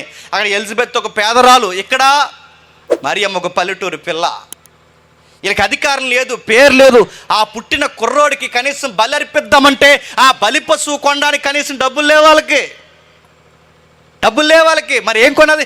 బలి పశువును కొనలేకపోయింది. 2 గొవ్వలను కొంటుంది. గొవ్వలను కొన్నదంటే వాళ్ళు ఎంత పేదరికంలో ఉన్నారో చూడండి. మొదటి క్రిస్మస్లో ఉన్న ఆ తల్లికే లేవు బట్టలు, మొదటి క్రిస్మస్లో ఉన్న ప్రభువుకే లేవు బట్టలు, మొదటి క్రిస్మస్లో ఉన్న ప్రభువుకే లేదు అడావిడి, ఇంత రాయల్టీ. కానీ ఈరోజు ఆయన పేరు మీద వస్తున్న మనకి ఎక్కడదని అడుగుతున్నాను. ఆయన ఉన్నతమైన ఇల్లుల్లో ఉండడానికి ఇష్టపడలేదు. ఆ క్రిస్మస్ దేవుడు ఉన్నతమైన తిల్లు తినడానికి ఇష్టపడలేదు. ఆ క్రిస్మస్ దేవుడు ఎవరెవరో రాజగృహాల్లో ఉండడానికి ఇష్టపడలేదు. ఈ క్రిస్మస్ దేవుడు మొదట ఎక్కడ ఇష్టపడ్డాడు? పేదోళ్ళతో కడు దీనస్థితిలో ఉండడానికి ఇష్టపడ్డాడు. ఆ రోజు అలాగే ఇష్టపడినవాడు ఈ రోజుకి కూడా చెప్పండి అలాగే ఇష్టపడతాడు. పేదల బతుకులు వెలిగించడానికి వచ్చాడు, దీనుల బతుకులు వెలిగించడానికి వచ్చాడు. వారితోనే ఉంటాడు, వాళ్ళే కావాలి ఆయనకి. ఇంకా ఎవరిని ఎంపిక చేసుకున్న ప్రభు అంటే ఎలిజబెత్ని ఎంపిక చేసుకున్నాడు, మరియమ్మని ఎంపిక చేసుకున్నాడు. మరియమ్మ సాక్ష్యం చెప్తుంది, దేవుడు నాలో ఇష్టపడింది ఏదేదో చూడలేదు. మా ఇంటి వంశమో ఏదేదో కాదు చూసింది, నాలో మొట్టమొదటి దేవుడు చూసినది నా దేన స్థితిని చూశాడు. ఇప్పుడు చెప్పండి, క్రిస్మస్లో ఎంతమంది ఉన్నాం, ఎవరిని చూస్తా ప్రభు అంటే అడావిడిగా మిగిలిన వాళ్ళు తక్కువ చేస్తున్నట్టు బిల్డప్ ఇస్తారు చూసారా. వాళ్ళ వైపు అసలు చూడండి, కనీసం తలెత్తడానికి కూడా సిగ్గుపడతారే వాళ్ళ వైపు చూస్తాడు. గుర్తుపెట్టుకోండి. చాలామంది ఈ పండగల పేరుతో మన డ్రెస్సులు మనం వేసుకున్న బట్టలను బట్టి పక్కోళ్ళకి అవమానం కలిగించేలా వేసుకుంటాం. నాది బ్రాండ్ అని. నీ బ్రాండ్ వైపు చూడ్డా, నీ వైపు చూడ్డా. ఆయన ఎవడైతే దీనంగా ఉంటాడో, వాడి కలిగి ఉన్న వస్త్రం తీసి ఎవడైతే పక్కోడికి ఇచ్చేస్తాడో, వాడు తినే మెతుకులు పట్టుకెళ్ళి పేదోడికి ఎవడైతే ఇస్తాడో, ఉన్నా తగ్గించుకుని ఎవడైతే బతుకుతాడో, ఆ తగ్గింపు కలిగిన వారి వైపు దేవుడు చూస్తాడు. ఇంకా ఎవరున్నారంటే ఇంకా విచిత్రమైన బ్యాచ్ ఉన్నారు. ఇంకా ఎవరున్నారు చెప్తున్నాడు చూడండి. అదే రెండవ అధ్యాయం ఇంకా మాట్లాడుతున్నాడు చూడండి. అదే ఆ దినములు తీరిన తర్వాత వారు తిరిగి వెళ్ళుచుండగా బాలుడైన యేసు యెరూషలేములో నిలిచెను. ఆయన తల్లిదండ్రులు ఆ సంగతి ఎరుగక ఆయన సమూహంలో ఉన్నాడని తలంచి ఒక దిన ప్రయాణం సాగిపోయి తమ బంధువులతో కూడా నెలవైన వారితో ఆయన ఎదుగుచుండ్రి. అంటే కనీసం బాగా వినండి, వాళ్ళు ప్రయాణాలు చేస్తున్నారు, ఇబ్బందులు పడుతున్నారు, సమస్యలు పడుతున్నారు, పేదరికంలో నడిచిపోతున్నారు. అంటే వీళ్ళ దేవాలయానికి రావాలనే ఇబ్బందే, ప్రభుత్వం పిలిచిన పిలుపుకి రావాలనే ఇబ్బందే, ఇవన్నీ ఇబ్బందుల్లో నడుస్తున్నారు. అయితే ఎన్ని ఇబ్బందుల మధ్య, సమస్యల మధ్య దేవుడు వాళ్ళని కనిపెడుతున్నాడు. 2వ అధ్యాయం 8వ వచనంలో ఏం జరుగుతుంది? ఆ దేశంలో కొందరు గొర్రెల కాపర్లు పొలములో ఉండి రాత్రివేళ తమ మందని కాచుకొనుచుండగా ప్రభు దూత వారి యొద్దకు వచ్చినని నిలిచెను. ప్రభు మహిమ వారి చుట్టూ ప్రకాశించినందున వారి మిక్కిలి భయపడిరి. అయితే ఆ దూత, భయపడకుడి, ఇదిగో ప్రజలందరికీ కలవబోవు మహా సంతోషకరమైన సువార్తమానము నేను మీకు తెలియజేయుచున్నాను. ఆగుదాం. ఎవరిని ఎన్నుకుంటున్నాడండి ఈయన? మొట్టమొదటి ఎన్నుకున్నది ఒక పల్లెటూరు ఆడపిల్లని ఎన్నుకున్నాడు. కొండసీమల్లోనే ఎలిజబెత్ని ఎన్నుకున్నాడు. ఇప్పుడు ఆయన పుట్టాడన్న అడ్వర్టైజ్మెంట్ చెప్పడానికి ఎవరిని ఎన్నుకుంటున్నాడు? గొర్రెల కాపర్లు. నాకు పెద్ద డౌట్ ఏంటో తెలుసా? యోసేపు వెళ్ళాడు, నిండు సోలాలైన మరియమ్మ జనాభా లెక్కలో రాయబడ్డానికి వెళ్ళింది. ప్రజలందరూ ప్రజా సంఖ్యలో రాయబడ్డానికి వెళ్ళారు. అందరు వెళ్ళారు, కానీ జనాభా లెక్కరికి ఎవరు వెళ్ళలేదు తెలుసా? గొర్రెల కాపులు వెళ్ళలేదు. నా డౌటు, వెళ్ళలేదా, పిలవలేదా? బహుశా నేను అనుకుంటాను వాళ్ళ జనాల్లో లెక్కల్లో లేనోళ్ళు. ఎందుకంటే గొర్రెలను కాస్తున్నారు, మాసిన గడ్డాలు, మాసిన వస్త్రాలు వేసుకున్న వాళ్ళని ప్రభుత్వం గుర్తించలేదు, కానీ ఎవరు గుర్తించారు చెప్పండి? ప్రభు గుర్తించాడు. తన పుట్టుకను గురించి చెప్పడానికి, తన అడ్వర్టైజ్మెంట్ అంటే తన సెలబ్రేషన్ లేదా తన పుట్టాడని చెప్పడానికి, ముంగుర్తు వార్త, గుడ్ న్యూస్ చెప్పడానికి దేవుడు ఎవరిని పిలుస్తున్నాడు చూడండి? గొర్రెల కాపర్లను పిలుస్తున్నాడు. అంటే ఇప్పుడు బాగా వినాలి, ఒక వార్త సమాజంలోనికి వేగముగా వెళ్ళాలంటే ఎవరు చెప్తే వెళ్తుందండి? సెలబ్రిటీలు చెప్తే వెళ్తుంది. అందుకే చూడండి, ₹10 ఒక్కపొడి ప్యాకెట్కి కూడా పెద్ద స్టార్ని తీసుకొస్తారు తెలుసా? పలుకులో కేసరి అని 3 ఖాన్లు వస్తారు. సల్మాన్ ఖాను, షారుఖ్ ఖాను, అమీర్ ఖాను, ఆ ఖాను, అన్ని ఖాన్లు ₹10 ప్యాకెట్కి. అంటే ఈ ₹10 ప్యాకెట్కి, ఇది దాని వెనకాల వేరే మార్కెట్లు అండి, ఈ ₹10 ప్యాకెట్కి ఇంత స్టార్కి ఇన్ని కోట్లు, ₹10 ప్యాకెట్కి ఇన్ని కోట్లు చైన్తో ఎందుకు యాక్టింగ్ చేపిస్తున్నారు? ఈ స్టార్ ఉన్నవాడు పలుకులో కేసరి అని వేసుకుంటే, ఇక పలుకులో కేసరి ఉందా, ఆడు బంద్ ఉందా ఏమి చూడ్డా, ఆడు వేసుకుంటే ఈడు వేసేసుకుంటాడు అంతే. ఇక అందుకే చూసారా, అడ్వర్టైజ్మెంట్లు కూడా చూసారా, ఎప్పుడు మంచి అందంగా ఉన్న హీరోయిన్లతోనే సబ్బుకి యాక్టింగ్ చేపిస్తారు. మీరు చూసారు లేదో? ఎందుకు? ఆ కింద ఆవిడ రాసుకున్న తర్వాత కొటేషన్ ఇస్తాడు, ఇదిగో కేవలం 3 వారాల్లో నిగారింపు అంతే. ఇంకా ఆవిడకి లాగా అయిపోతాను, తెచ్చేసుకుంటాడు డజన్ సబ్బులు. నేను అడుగుతున్నాను, ఆవిడ వాడుతుందా సబ్బు? అదే సబ్బు వాడుతుందా? మీరు వెళ్ళి చూడండి, వాడుతుందేమో. ఆవిడ సోప్స్ వేరు, ఆవిడ వాడే బ్యూటీకి వాడే క్రీమ్స్ వేరు, ఆవిడ తీసుకునే డైట్ వేరు, ఆవిడ తీసుకునే మొత్తం ఆమె యొక్క స్కెడ్యూల్ మొత్తం వేరు. కానీ మనం ఏం చేస్తాం? అవన్నీ చూడం. అందుకే మార్కెటింగ్లో స్టైల్ ఏంటో తెలుసా? ఒక వార్త వేగంగా వెళ్ళాలంటే సమాజంలో పేరున్న సెలబ్రిటీల చేత వార్త చెప్పిస్తారు. అంటే అడ్వర్టైజ్మెంట్, ప్రకటన అదిరిపోవాలంటే పేరున్నోడు చెప్పాలి. అందుకే చూడండి, ప్రకటనలు ఎవరితో చేపిస్తారు? పేరున్న వాళ్ళతో చేపిస్తారు. ఈ థమ్సప్ ప్యాడ్లు చూసారా, తినంగా తాగరు. ఆ మేడ ఎక్కేస్తాడు, ఈ మేడ మీద దూకేస్తాడు, అలా దూకేస్తాడు, ఇలా దూకేస్తుంటాడు, ఎవరెస్ట్ ఎక్కుతాడు, అక్కడి నుంచి దూకేస్తాడు. ఆ మధ్య అదేదో డ్రింక్ వచ్చింది, ఆడ ఏకంగా బుర్జి ఖలీఫా ఎక్కి దూకేశాడు. నిజంగా వీళ్ళకి ₹10 డ్రింక్ కొనేసి ఇచ్చేది దూకేమనాలండి వీళ్ళని. నేను ఎందుకు ఈ మాట చెప్తున్నాను చెప్పినా, ఇలా కోట్లు తీసుకోవడమే తప్ప, నేను కావాలని ఈ లైవ్ వెళ్తున్నాను కావాలని చెప్తున్నాను, ఈ కోట్లు తీసుకోవడమే తప్ప ఈ యాక్టర్లు వీళ్ళకి సమాజం పట్ల కనీసపు బాధ్యత ఉండదండి. అరే ఇలా డ్రింక్ తీసుకుని కొండ మీద దూకుతున్నాం, ఇక్కడి నుంచి ఇక్కడ దూకుతున్నాం, ఇలాగ ఎవరైనా ఇన్స్పైర్ అయిపోతే ఏమైపోద్ది, సొసైటీకి ప్రమాదం, ఈ టైప్ ఆఫ్ అడ్వర్టైజ్మెంట్ వచ్చని వీళ్ళు అడుగుతారండి? ఇలా కోట్లు ఇస్తే చాలు, అందులో పురుగుల మందు కలిసిన ప్రజలు ఏమైపోయినా పర్లేదు, ఇలా కోట్లు ఇస్తే చాలు ఆ ప్రజలు ఏమైపోయినా పర్లేదు. ఇలా నిజంగా అలా చేస్తారంటే మీరు చూడండి, కాకినాడలో జరిగింది మీరు చూడండి. థమ్సప్ తాగితే ఇలాగే దూకాలని యాసవకాలం సెలవుల్లో ఓ కుర్రోడు పైకి చివరికి పోయి థమ్సప్ తాగుతూ అక్కడి నుంచి దూకేసాడు చిన్న పిల్లోడు. చూసారా?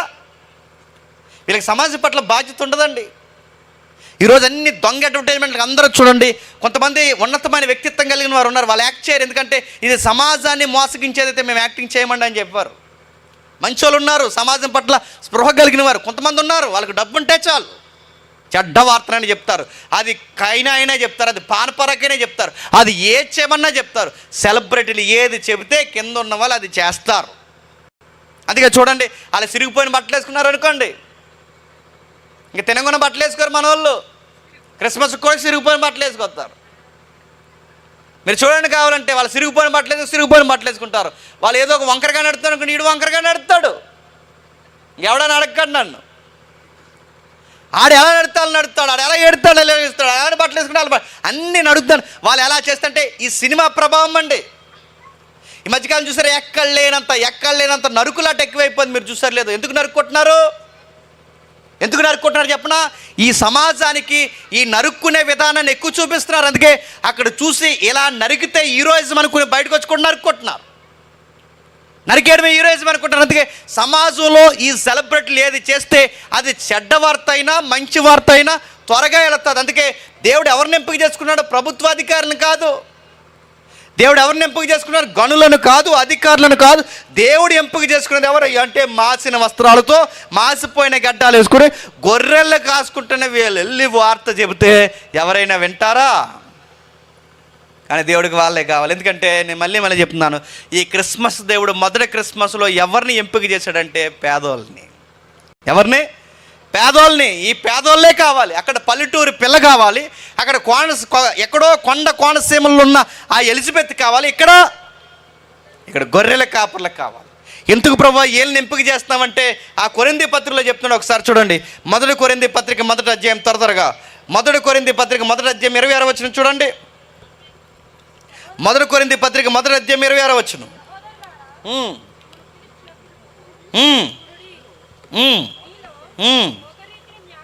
మీలో లోకరీతిని జ్ఞానులైనను గొప్ప వంశపు వారైనను ఏ శరీరియు దేవుని ఎదుట అతిశయింపకుండునట్లు జ్ఞానులను సిగ్గుపరచుటకు లోకములో నుండి ఎర్రివారిని దేవుడు ఏర్పరచుకుని ఉన్నాడు. బలవంతులైన వారిని సిగ్గుపరచక లోకంలో నుండి బలహీనులైన వారిని దేవుని ఏర్పరచుకున్నాడు. ఎన్నికైన వారిని వ్యర్థము చేయుటకు లోకములో నీచులైన వారిని దేవుడు, తృణీకరింపబడిన వారిని, ఎన్నిక లేని వారిని దేవుడు ఏర్పరచుకుని ఉన్నాడు. అయితే ఆయన మూలముగా మీరు క్రీస్తు యేసునందు ఉన్నారు. అంటే దేవుడు ఎవరిని ఎంపిక చేసుకుంటాడో? నీచులను, లెక్కల్లో లేని వాళ్ళని, ఇంకా చెప్పండి ఎన్నిక లేని వాళ్ళని, ఇంకా చెప్పండి కడు పేదరికంలో ఉన్నవారిని, ఇంకా చెప్పండి ఎర్రోల్ని, ఇలాంటి వాళ్ళని ఎంపిక చేసుకుంటాడు. మెజారిటీ సువార్త ఎందుకు నమ్మరో చెప్పనా? ఇంటికి వెళ్తారో చదవండి. మెజారిటీ సువార్త ఎందుకు నమ్మరో చెప్పనా? సువార్త చేసే వాళ్ళందరూ అమాయకులు చేస్తారు కనుక ఈ లోకం తమ జ్ఞానము చేత క్రీస్తుని నమ్మదు. ఈ రాత్రే సీఎం వచ్చి క్రిస్మస్ మీద ఒక ప్రసంగం చేశాడు అనుకోండి, ఎంతమంది మారుతారండి? ఈ రాత్రే గవర్నర్ వచ్చి క్రిస్మస్ మీద ఒక ప్రసంగం చేసిన ఎంతమంది మారుతారండి? చాలామంది యేసుప్రభుని డౌట్ పడడానికి కారణం ఏంటి చెప్పిన? చెప్పేవాళ్ళు పేదోళ్ళు. ఆ పాస్టర్ గారు చాలా పేదోడు, లెక్కల్లో లేనోడు, సరైన బట్ట లేనోడు. ఈ సువార్త చెప్పే వాళ్ళందరూ ఎన్నిక లేనోళ్ళు, ఎక్కడో ఊరికి దూరంగా ఉండేవాళ్ళు. ఇలాంటి వారందరూ సువార్త చెబుతారు కనుకే ఈ సమాజంలో పేరు ప్రఖ్యాతులు లేని వారు సువార్త చెబుతున్నారు కనుకే ఈ లగ్జరీ లైఫ్కి అలవాటు పడిన ఈ మానవులు ఈ సువార్తను కూడా అలాగే తక్కువగా చూస్తారు. కానీ దేవుడికి ఏది ఇష్టమో చెప్పనా? దేవుడు లగ్జరీని బట్టి కాదు, డబ్బుని బట్టి కాదు, అధికారాన్ని బట్టి కాదు, మనిషిని బట్టి కాదు, సువార్తన దేవుడు సువార్తగానే చూడాలనుకున్నాడు. ఏ మనిషి అతిశయించకూడదు. నేను ఫలానా నన్ను బట్టి చాలామంది నమ్మారని కదా. ఎందుకంటే నేను చెప్పుకోవడానికి ఏమి ఉండకూడదు, గుర్తుపెట్టుకోండి. నేను చూపించుకోవడానికి ఏమి ఉండకూడదు. నన్ను బట్టి క్రీస్తుని నమ్మకూడదు, నా అధికారాన్ని బట్టి క్రీస్తుని నమ్మకూడదు, నా పేరు ప్రఖ్యాతులు బట్టి క్రీస్తుని నమ్మకూడదు. క్రీస్తుని దేని బట్టి నాలో మీరు చూడడానికి అట్రాక్షన్ ఏమి ఉండకూడదు, నాలో మీరు చూడడానికి చెప్పుకోవడానికి ఏమి కాదు, సింపుల్గా ఉండాలి. మరి ఏం చూసారయ్య అంటే ఆయన చెబుతున్న వాక్యంలో క్రీస్తుని చూసామని చెప్పాలి. అలానే నమ్మాలి. అందుకే ఎవరిని ఎంపిక చేసుకుంటాడు? ఇప్పుడు రాజులను ఎంపిక చేసుకుని వెళ్ళి సువార్త చెప్తున్నాడు అనుకోండి. ఇప్పుడు రాజులు కాదు ఆయనకి కావాల్సింది, అధికారులు కాదు. వీళ్ళు చెప్తే వాళ్ళ వెనకాల ఫ్యాన్స్ ఉంటారు. దేవుడు ఎవరిని ఎంపిక చేశాడు? గొర్రెల కాపర్లు, గడ్డాలు మాసిపోయిన వాళ్ళని, వస్త్రాలు మాసిపోయిన వాళ్ళని. వీళ్ళని ఎందుకు ఎంపిక చేశాడు? మొదటి పాయింట్ చెప్తున్నాడు, దేవుని ఎదుట ఏ శరీరము అతిశయించకూడదు. నన్ను బట్టి నమ్మారు కాదు, అసలు నిన్ను చూడడానికి ఏముంది? చాలామంది చెప్తారు ఏమనంటే మేము ఫలానా అంటే మీరు సంతలోకి పనికొస్తారు, సువార్తకు పనికిరారు. మేము ఫలానా అంటే ఏం చెప్తారు? మా తాతలు నేతులు నాకారు, నెక్స్ట్ ఏంటని అడగండి. ఇది వద్దు, ఈ బిల్డప్ వద్దు. మా తాతల మీసాల మీద నిమ్మకాయలు నిలబెట్టారు, మా తాతల మీసాలకి చెంపగునులు, ఈ వద్దు. మీ తాతల చరిత్ర వద్దు, మీ చరిత్ర వద్దు, మీ హోదా వద్దు, మీ డబ్బొద్దు. ఎందుకంటే ప్రజలను మన హోదాని అధికారాన్ని బట్టి మార్చకూడదు, పాపం అవుతుంది. ఆ విధంగా మార్చకూడదు. మరి మనం చెప్పుకోవడానికి ఏమీ లేదు. నీచులుగా, తగ్గింపబడిన వారిగా, లెక్కల్లో లేని వారిగా ఏర్పరచబడిన మనలను దేవుడు పిలుస్తాడు. అందుకే ఆ రోజు గొర్రెల కాపరిని పిలిచాడు, పేదవారిని పిలిచి ఆ పేదవారితో మాట్లాడుతున్నాడు. వెళ్ళండి మీరు చెప్పండి. ఇంకా వీళ్ళని ఎంపిక చేయడానికి క్వాలిటీస్ ఏమున్నాయి ప్రభు అంటే కొన్ని విషయాలు బైబిల్లో రాయబడ్డాయి. వీళ్ళని ఎంపిక చేయడానికి కారణం ఏంటో తెలుసా? ఆ మొదటి అధ్యాయం 8వ వచనం చదవండి. ఆ 2వ అధ్యాయం 8వ వచనం.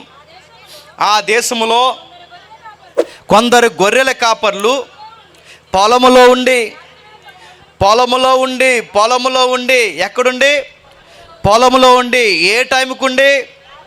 రాత్రి వేలుండి. బాగుండండి. రాత్రులు మందల కాయడం అంటే మాటలా? 2000 సంవత్సరాల క్రితం చరిత్ర నేను చెప్తున్నాను. రాత్రులు మందల కాయడం అంటే మాటలా? వీళ్ళ దగ్గర డబ్బు లేదేమో కానీ, వీళ్ళ దగ్గర పేరు లేదేమో కానీ, వీళ్ళకి వేసుకోవడానికి మంచి బట్టలు లేవేమో కానీ వాళ్ళ గుండెల్లో ధైర్యం ఉంది. గుర్తుపెట్టుకోండి. రాత్రి వేళ మందలుగా. అందుకే పేదోడుకున్న ధైర్యం, పేదోడుకున్న తెగింపు వేరు. ఆడు మాట అంటే మాటే. వాడు నిలబడితే నిలబడతాడు, వాడు అనుకున్నది చేస్తాడు, వాడు మాటకి నీతికి పడి చేస్తాడు. అందుకే ఆ పేదోడే కావాలా ఆయనకి. ఎందుకు ఆ పేదోడిని ఎంపిక చేసుకున్నాడు? ఆ పేదోడు రాత్రి వేళ మందన కాస్తున్న కంటే రాత్రులు మందల కాయలేరని బైబిల్ రికార్డ్స్ ఉన్నాయి. కాయాలంటే ఎవడ పడతాడు కాదు, గుండె ధైర్యం ఉన్నాడు కాయాలి రాత్రుల మందలు. గుండె ధైర్యం అంటే బైబిల్ చరిత్ర చదవండి. రాత్రులు మందల మీద తోడేళ్ళు దాడి చేస్తాయట. ఏ దాడి? తోడేళ్ళ దాడి, మృగాల దాడి, దొంగల దాడి, దోచుకునేవారు దాడి. అంటే రాత్రులు దాడులు జరుగుతాయి. ఇంకా మీకు బాగా అర్థం కావాలంటే ఒక్కసారి యోహాను సువార్త తిరిగేయండి. యోహాను సువార్త 10వ అధ్యాయం, యోహాను సువార్త 10వ అధ్యాయం 11, 12 వచనం చదవండి. యోహాను సువార్త 10వ అధ్యాయం 12వ వచనం. గొర్రెల కాపరి కాడు గనక గొర్రెలు తోడేళ్ళు వచ్చుట. బాగుండండి. గొర్రెల కాపర్లు అయితే గొర్రెల మందల మీదకి ఏమొస్తాయట? తోడేళ్ళు. మొదటి శతాబ్దంలో, క్రీస్తు పూర్వం నుండి మొదటి శతాబ్దం వరకు తోడేళ్ళు దేని మీద దాడి చేస్తాయట? గొర్రెల మీద దాడి చేస్తాయట. నడుతున్నాను. తోడేళ్ళని ఎదిరించాలంటే ఎంత ధైర్యం ఉండాలండి? తోడేలుకుండే బుద్ధి, తోడేలుకుండే దొంగ దెబ్బ, తోడేళ్ళ దెబ్బ చాలా భయంకరమైనది. అది గుంపులుగా దాడి చేస్తుంది. అది ఒకేసారి మెరుపు దాడి చేస్తుంది. అది ఎక్కడుందో కూడా తెలియదు. దాని అరుపే విచిత్రంగా ఉంటుంది. మీకు తెలుసో లేదో, రాత్రులు ఎప్పుడైనా ఈ కటికమైన రాత్రులు ఎప్పుడైనా ఈ డీప్ ఏజెన్సీలోకి వెళ్ళినప్పుడు నక్కలు అరుస్తాయి. ఎప్పుడైనా విన్నారా? మన దగ్గర తిరిగి గుంట నక్కలు కాదు, అక్కడ ఉంటాయి చూడండి సరైన నక్కలు. అక్కడ దొరుకుతాయి తోడేళ్ళ గుంపు. దాని అరుపులు అదోలా ఉంటాయండి. అవి దాడి చేసే ముందు సిగ్నల్స్ ఇచ్చుకుంటాయి. దాని అరుపులు అరిస్తే ఆ అరుపే ఇంటేనే సగం భయమే అంతే. రోజు మేము ఇలాగే గ్రేహౌండ్స్ అంటే నక్సల్ని చంపుతారు. ఆ ట్రైనింగ్లో ఉన్నా నేను అప్పుడు. ఆ ట్రైనింగ్లో ఏఓబీలో వదిలేశారు మమ్మల్ని. ఆంధ్ర ఒరిస్సా బార్డర్ ఈ యోబేబులో రాత్రి వదిలేశారు. ఈ ఏఓబి ఏదైతే ఉందో ఈ బార్డర్లో వెళుతున్నప్పుడు ఈ బార్డర్లో వెళుతుండగా లైట్ ఉండకూడదు, ఇలాంటి ఎలిగే ఏవి ఒంటి మీద ఉండకూడదు, ఎందుకంటే శత్రువుకి కనబడిపోతాను చీకట్లో. నలుగురు నడిచే దారిలో నడవకూడదు, ఈ ట్రైనింగ్ అనమాట. ఇలా నడిచి వెళుతున్నప్పుడు ఈ ట్రైన్లో ఉండగా మా వాడు అక్కడ నక్కల పిల్లలను దొక్కేశాడు. ఇలా లైన్కి వెళుతుంటే ఆ నక్కల పిల్లలను దొక్కి ఇంకా అరుపులకే సగం జ్వరం వచ్చేసింది మాకు. అది రాత్రి అంతా మా చుట్టూ తిరుగుతూ ఎడుతుంది. అది కై కై కయ్యమని ఆ అరుపులకి ఆ ఇబ్బందికి ఆ తోటల్లోంచి ఆ కొండ వాలు ప్రాంతం ఆ స్లోప్ గ్రౌండ్ మీద అలా వెళుతుంటే అది రాత్రి అంతా అది చేసే గోల. నేను అడుగుతున్నానండి, నక్కల గుంపులకి ఇలా ఉంటే మరలా తోడేళ్ళ గుంపు ఇంకా ప్రమాదం. ఇవే ప్రమాదం అనుకుంటావు, ఇంకా ప్రమాదం. తోడేళ్ళని ఎదిరించాలంటే గుండె ధైర్యం ఉండాలి. తోడేళ్ళ దాడి, మృగాల దాడి. నేను అడుగుతున్నాను, తోడేళ్ళని ఎదిరిస్తారంటే నిజమైన కాపరి తోడేళ్ళు కాదు, ఎదురుగా సింహం వచ్చిన ఎదిరిస్తాడు, ఎదురుగా ఎలుగుబంటి వచ్చిన ఎదిరిస్తాడు. ఎదిరించాడా? ఇదే గొర్రెల కాపరి జాబితాకు చెందింది ఎవరండి? దావీదు గొర్రెల కాపరి ఉన్నప్పుడు ఆ గొర్రెల మీదకి సింహం వచ్చి దాడి చేస్తే ఏం చేశాడు? బాయ్ అన్నాడా? ఏమన్నాడు? గొర్రెల మీదకి, తను ప్రేమించిన గొర్రెల మీదకి సింహము దాడి చేస్తే, మృగాలు దాడి చేస్తే, ఎలుగుబంటి దాడి చేస్తే ఎదురు నిలబడి ఫైట్ చేశాడు. నిజమైన గొర్రెల కాపరి ఇదే వచనంలో ఇంటికి వెళ్ళిన తర్వాత చదవండి, పేరు పెట్టి పిలుస్తాడట. ఏంటి? నిజమైన గొర్రెల కాపరి తన గొర్రెలను పేరు పెట్టి పిలుస్తాడు. నిజమైన గొర్రెల కాపరి ప్రతి గొర్రెని ఎరుగుతాడు. గొర్రె తన కాపరిని ఎరుగుతుంది. అంటే వీళ్ళిద్దరికి ఏముంటుంది? ఒక బాండింగ్, లవ్ బాండింగ్ ఉంటుంది. ఇది కేవలం కోసుకుని తినేయడానికి పంచరు. వాళ్ళు ఏం చేస్తారు? వాళ్ళు పంచేది దేనికంటే వాళ్ళకు ఒక ప్రేమ, ఒక అనురాగం. అంటే బిడ్డల మాదిరి, స్నేహితుల మాదిరి ఆ గొర్రెలను చూసుకుంటారన్నమాట. అందుకే దావీదు దగ్గరకు వచ్చి, దావీదు టైంలో సింహం వచ్చి ఆ గొర్రెల మంద మీద దాడి చేస్తుంటే చూస్తూ ఊరుకున్నాడా? నా బిడ్డను ఎత్తుకెళ్తే నీ సంగతి చూస్తాను అన్నాడు. అదేంటి సింహంతోనే తిరగబడతారు. మీకు ఉదాహరణ చెప్తాను వినండి. కేరళ న్యూస్ చూసారు లేదో మీరు? ఆ కేరళ వార్త మీరు గమనించారు లేదో? వాళ్ళ బైక్ మీద వెళుతున్నారు. ఆ బైక్ మీద వెళుతుండగా వెనకాల బిడ్డను పట్టుకుని కూర్చున్న తల్లి మీద సిరుత దాడి చేసింది. రివర్స్ ఏంటి చెప్పనా? సిరుత మీద తల్లి దాడి చేసింది. బిడ్డను లాగేంత వరకు చిరుతను పట్టుకుని తన గొంతు నొక్కి తన బిడ్డను ఇడిపించి సిరుతను చంపేసిందండి ఒక స్త్రీ. అరే సిరుతని ఎలా చంపేశామంటే, నా బిడ్డ మీద పట్టుకుంటా ఊరుకుంటున్నా, చంపి పడేస్తానని చంపేసి. అంటే నీకేమర్థమవుతుంది? బిడ్డల మీదకి మృగాలు దాడి చేస్తే తల్లిదండ్రులు చూస్తూ చెప్పండి ఊరుగారు. నేనే ఉన్నాను, నాకు ఒక గారాల కూతురు ఉంది, అచ్చు నాలాగే ఉంటుంది. ఇప్పుడు ఆ అమ్మాయి మీదకి ఏదో ఒకటి వచ్చిందని ఎక్కడ ఉందనుకోండి, ఏదో మృగం వచ్చింది అనుకోండి, వదిలేసిపోతాను నా బిడ్డని, నా ప్రాణం అడ్డట్టని తన సంగతి తెలుస్తాను ముందు. ఆ వచ్చింది ఎంత బలవంతురాలే దాంతో ఫైట్ చేస్తాను. నా బిడ్డ మీద ఏదన్నా పడిందో దాని సంగతి తెలుస్తాను. ఇది వాస్తవం మీకు అర్థమైతే. అంటే సిరుతైనా తిరగబడతాం, సింహం అయినా తిరగబడతాం, ఎదురుగున్నది ఎలుగుబంటి అయినా, అది కొండ సిరువైనా, ఏదైనా తిరగబడుతుంది. బిడ్డల మీదకి వస్తే ఒప్పుకోం. ఇది మీకు అర్థమైతే, దావీదు గొర్రెల మందలో ఒక గొర్రెను సింహం ఎత్తుకెళ్ళిపోతుంటే ఎందుకు తిరగబడ్డాడు? అది గొర్రె కాదు, చెప్పండి, దావీదు యొక్క ఫ్రెండ్, దావీదు యొక్క కుమార్తె, దావీదు యొక్క కొడుకు. అంటే ఒక మాట చెప్పాలంటే బిడ్డల మాదిరి చూస్తాడు గొర్రెల కాపరి. అంటే ఒక గొర్రె కొరకు నిజమైన కాపరి ఏం చేస్తాడు చెప్పండి? ప్రాణం రిస్క్లో పెడతాడు. 99 గొర్రెలు ఉన్నా తప్పిపోయిన ఒక్క గొర్రె ఎక్కడుందో నిజమైన కాపరి చూస్తారు. అందుకే ఈ గొర్రెలకి తెగింపు ఎక్కువ, ఈ గొర్రెల కాపర్లకి తెగింపు ఎక్కువ కనుక ఆయన చూడండి, ఆ వస్తున్న దొంగలను ఎదిరిస్తాడు, తోడేళ్ళని ఎదిరిస్తాడు, అందరిని ఎదిరిస్తాడు. చీకట్లో రాత్రి వేళ మందన కాస్తారు. దొంగ వస్తే బిడ్డల మీదకి దొంగలు దాడి చేస్తే ఊరుకుంటామా? వాడు వచ్చి మన బిడ్డలను బెదిరిస్తే ఊరుకుంటామా? ఆడు దొంగ అయినా, ఆడు డాన్ అయినా, ఎవడైనా మన బిడ్డల మీద చెయ్యేస్తే సామాన్యుడు కూడా సింహంలా తిరగబడతాడు. నేను అడుగుతున్నాను, వీళ్ళనే ఎందుకు ఎంపిక చేసుకున్నాడంటే, ఓ గొర్రె కొరకి ఈ గొర్రెల కాపరి రాత్రి వేళ ప్రాణాలు ఎంత రిస్కులో పెడితే, ఓ గొర్రెల కాపరి కొరకు గొర్రెల కాపరి ప్రాణం ఎంత రిస్కులో పెడితే, నిజమైన గొర్రెల కాపరి ప్రాణంతో ఈ భూమి మీదకి వచ్చినప్పుడు ఆ గొర్రెల కాపరి కొరకు వీళ్ళు ఎంత ప్రాణాన్ని రిస్కులో పెడతారని దేవుడు ఎక్స్పెక్ట్ చేశాడు. కనుకే దేవుడు సరి అయిన అడ్వర్టైజ్మెంట్కి ఎవరిని ఎంపిక చేశాడు చెప్పండి?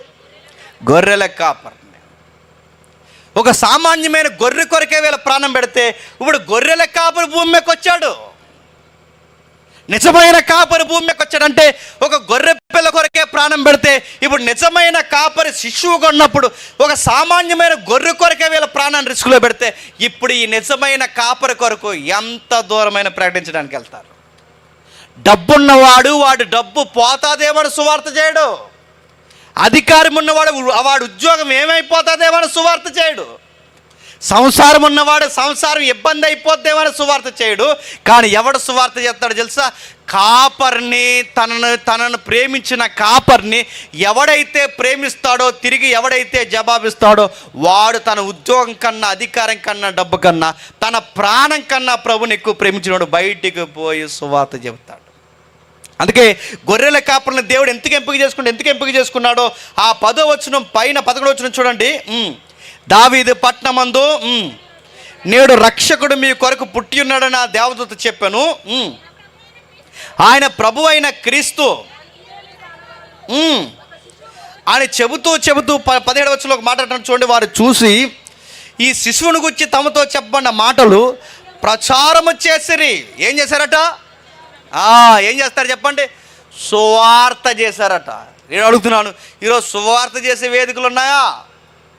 అంబరాలు చేసే వేదికలు ఎక్కువైపోయినాయి. సువార్తలు చేసే వేదికలే. అంటే ఆ మొదటి క్రిస్మస్లో దేవుడు గొర్రెల కాపర్ని ఎందుకు ఎంపిక చేసుకున్నాడు? కారణం ఒకటే, సువార్త. ఏం సువార్త? క్రీస్తు ఎందుకు పుట్టాడో చెబుతూ తిరుగుతున్నారు. ఎందుకు పుట్టాడు? సర్వోన్నతమైన స్థలముల్లో దేవునికి మహిమ, ఆయనకి ఇష్టలైన మనుషులకు భూమి మీద సమాధానం అని చెప్పుకుంటూ తిరుగుతున్నారు. దేవదూత ఏదైతే చెప్పింది, ఇదిగో వెళ్ళండి, రక్షకుడు మీ కొరకు పుట్టి ఉన్నాడు. ఈ రక్షకుడు దేని నుంచి రక్షిస్తాడు? అప్పుల నుంచి కాదు, భయంకర పరిస్థితుల నుంచి కాదు. ఈ రక్షకుడు రక్షిస్తాడంటే మన పాపాల నుంచి రక్షిస్తాడు. అంటే గొర్రెల కాపరులు చేసిన సువార్త ఏంటి చెప్పండి? గొర్రెల కాపరులు చేసిన మొట్టమొదటి క్రిస్మస్ ఏంటి చెప్పండి? గొర్రెల కాపరులు ప్రకటించిన మొట్టమొదటి క్రిస్మస్ సందేశం ఏంటి చెప్పండి? పాపుల రక్షకుడు పాప నుంచి రక్షించడానికి వచ్చాడు. ఇది సువార్త. ఆ రోజు ఇదే ధన్యకరమైన వార్త. ఈ గుడ్ న్యూస్ చెప్పుకుంటూ తిరిగారు. అంటే మరి వీళ్ళకి ప్రాణాలు రిస్కులు ఉంటాయంటే గొర్రె కొరకే ప్రాణాన్ని ప్రమాదంలో పెట్టిన వాళ్ళు ఇప్పుడు దేవుడి కొరకు ప్రాణాన్ని తృణప్రాయంగా ఎంచడానికి తయారయ్యారు. దేవుడు వీళ్ళని ఎందుకు ఎంపిక చేసుకున్నాడు? వీళ్ళ జీవితాల్లో అన్నం లేదేమో కానీ, వీళ్ళకి డబ్బు లేదేమో కానీ, వీళ్ళ జీవితాలకు కావాల్సిన స్థితిగతులు లేవేమో కానీ వీళ్ళకి ఏముందో చెప్పనా? నీతికి నిలబడే చెప్పండి తత్వం ఉంది. వాళ్ళకి నీతికి నిలబడే ఆ తత్వం ఉంది కనుక, నీతికి నిలబడే ఆ గుణం వాళ్ళకు ఉంది కనుకే వాళ్ళు చూడండి దేవుడు అందుకే ఎంపిక చేసుకున్నాడు. వాళ్ళు నమ్మిన దానికి కట్టుబడి ఉంటారు. మీరు ఇంటికి వెళ్ళిన తర్వాత చదవండి, మరో మాట ఉంది అక్కడ 9వ వచనంలో. ప్రభు దూత వారి యొద్దకు వచ్చి నిలిచెను. ప్రభు మహిమ ఆ చుట్టూ ప్రకాశించినందున వారి మిక్కిలి భయపడిరి. ప్రకాశించినందున మిక్కిలి భయపడి. అక్కడ ఒక మాట ఉంది చూడండి, మహిమ సెకీనా గ్లోరీ అంటారు. అక్కడ గ్లోరీ ఆఫ్ గాడ్ అంటే సెకీనా అంటే తేజస్సు లేదా మహిమ. గ్లోరీ ఆఫ్ గాడ్ అంటారు దాన్ని. అంటే మహిమ. పాత నిబంధనలో చదవండి, అదే మహిమ 40 రోజులు మోసేతో మాట్లాడితే ఆ మహిమను చూసొచ్చిన మోసే ముఖం ప్రజలు చూడలేకపోయారు. ఆ మహిమ మందసం మీదకి దిగితే చూడలేకపోయారు. సొలొమోను మందిరం మీదకి మహిమ దిగితే చూడలేకపోయారు. మహిమను తట్టుకోలేకపోయారు. అంటే మహిమను చూడలేక అడలిపోయారు ప్రధాన యాజకులు. అంటే మహిమను తట్టుకోవడం చాలా కష్టం. గమనించండి, మహిమ ఎక్కడుండేది? ఎక్కడో పరిశుద్ధ స్థలంలో, ఎక్కడో ప్రత్యేకమైన స్థలంలో, ఎక్కడో పాపులకు దూరంగా, ఎక్కడో దేవుని సన్నిధి మహిమ ఉండేది. కానీ ఈరోజు మహిమ ఎక్కడికి వచ్చిందో తెలుసా? సామాన్యులైన గొర్రెల కాపర్ల దగ్గరికి వచ్చింది. అంటే మీకు ఏమర్థమవుతుందండి? క్రిస్మస్లో ఎలాగ అర్థమవుతుందో తెలియదు కానీ దేవుడి దగ్గరికి మనం వెళ్ళడం కాదు. సొలొమోను కాలంలో దేవాలయానికి వెళ్ళాలి, మొదటి శతాబ్దంలో దేవాలయానికి వెళ్ళాలి, ఎక్కడెక్కడో దేవాలయానికి వెళ్ళాలి. కానీ ఇక్కడ గమనించండి, సొలొమోను కాలం నుంచి చాలా కాలం వరకు, ప్రభు పుట్టేంత వరకు అందరూ దేవుని దగ్గర. కానీ రివర్స్ జరుగుతుంది. క్రిస్మస్లో జరిగిన గొప్ప వార్త ఏంటో తెలుసా? ఇక దేవుడి దగ్గరికి మనం వెళ్ళడం కాదు, దేవుడే మన దగ్గరకు వచ్చేసాడు. ఎలాంటి వారి దగ్గరికి వచ్చాడు? గొర్రెల కాపర్ల దగ్గరికి వచ్చాడు. ఎన్నిక లేని వారి దగ్గరికి వచ్చాడు. మహిమతో వచ్చాడు, వాళ్ళని ఆవరించాడు. ఎవరైనా ఇజ్రాయెల్లో చుట్టాలుంటే అడగండి, బయట ఒక బోర్డు ఉంటుంది. ఆ బోర్డు ఏంటో తెలుసా? శుద్ధి శుభ్రం లేనివాడు కానీ, అన్యుడు కానీ, సండుడు కానీ, పరాయి దేశస్థుడు కానీ దేవాలయం రాకూడదని ఒక బోర్డు ఉంటుందండి బయట. ఎవడు పడతాడు రాకూడదండి ప్రత్యక్ష గుడారంలోనికి, పరిశుద్ధ స్థలంలోనికి ఎవడు పడతాడు రాకూడదు. ఎందుకంటే ఆ పరిశుద్ధ స్థలంలో దేవుని మహిమ దిగితే, ఆ మహిమలోనికి ఎవడు పడితే వాడు వెళితే చనిపోయేవారు ఆ రోజుల్లో. అందుకే ప్రధాన యాజకుడు కూడా లోపలికి వెళ్ళాలి అంటే తన గుచ్చి ఒక గొర్రె పిల్లని బలేసుకుంటే కానీ లోపలికి వెళ్ళలేడు. కానీ ఇక్కడ రివర్స్ చూడండి, ఈరోజు శుద్ధి లేదు, శుభ్రత లేదు. ఇలాంటి పరిస్థితుల్లో దేవుడు అశుద్ధమైన మన దగ్గరికి తానే మహిమతో ఎతుక్కుంటూ వచ్చేసాడంట. దేవుడి దగ్గరికి మనం వెళ్ళడం కాదు, దేవుడే మన దగ్గరికి వచ్చినందుకే తన మహిమ వారిని ప్రకాశించినందున మిక్కిలి భయపడరు. అందుకే చూడండి, సొలొమోను కాలంలో నిలబడలేని ఆ మహిమ, దావీదు కాలంలో నిలబడలేని ఆ మహిమ, మోసే కాలంలో నిలబడలేని ఆ షెకీనా, అక్కడ నిలబడలేని ఆ మహిమ దగ్గర నిలబడలేని ఆ మహిమ ఎవరైతే ఉన్నారో ఇప్పుడు ప్రభు అయిన యేసుక్రీస్తు వారి దగ్గర ఆ మహిమ నిలబడింది. చూడండి, అంటే దేవుడు అన్ని విధాలుగా తగ్గించుకొని, దేవుడు అన్ని విధాలుగా మనం ప్రేమించి మన దగ్గరకు వచ్చి ప్రభు అయిన యేసుక్రీస్తు వారు పేదలైన మిమ్ములను నేను ప్రేమిస్తున్నాను. గొర్రెల కాపర్లు ఒక పేదోళ్ళు, మరియమ్మ ఒక పేదరాలు, ఎలిజబెత్ అమ్మ ఒక కొండసేమ తల్లి. మొదటి క్రిస్మస్లో ఎవరిని ఎంపిక చేసుకున్నామంటే దేవాలయంలో రోజు పనిచేస్తున్న ఒక పేద విధవరాలు ఉంది, ఆమె పేరు అన్న. అలాంటి వాళ్ళందరినీ ఎంపిక చేసుకున్నాడండి. గొడ్రాలను ఎంపిక చేసుకున్నాడు, పల్లెటూరు పిల్లని ఎంపిక చేసుకున్నాడు, ఈ వృద్ధురాలైన ఎవరైతే విధవరాలను ఎంపిక చేసుకున్నాడు, ఇక్కడ మాసిపోయిన గొర్రెల కాపర్లని వారి జీవితాల్లో మురుకు పట్టిన వాళ్ళని ఎంపిక చేసుకున్నాడు. మొదటి క్రిస్మస్లో ఎవరిని ఉపయోగించాడు దేవుడు అంటే దేన స్థితిలో ఉన్న వారిని కోరుకున్నాడు.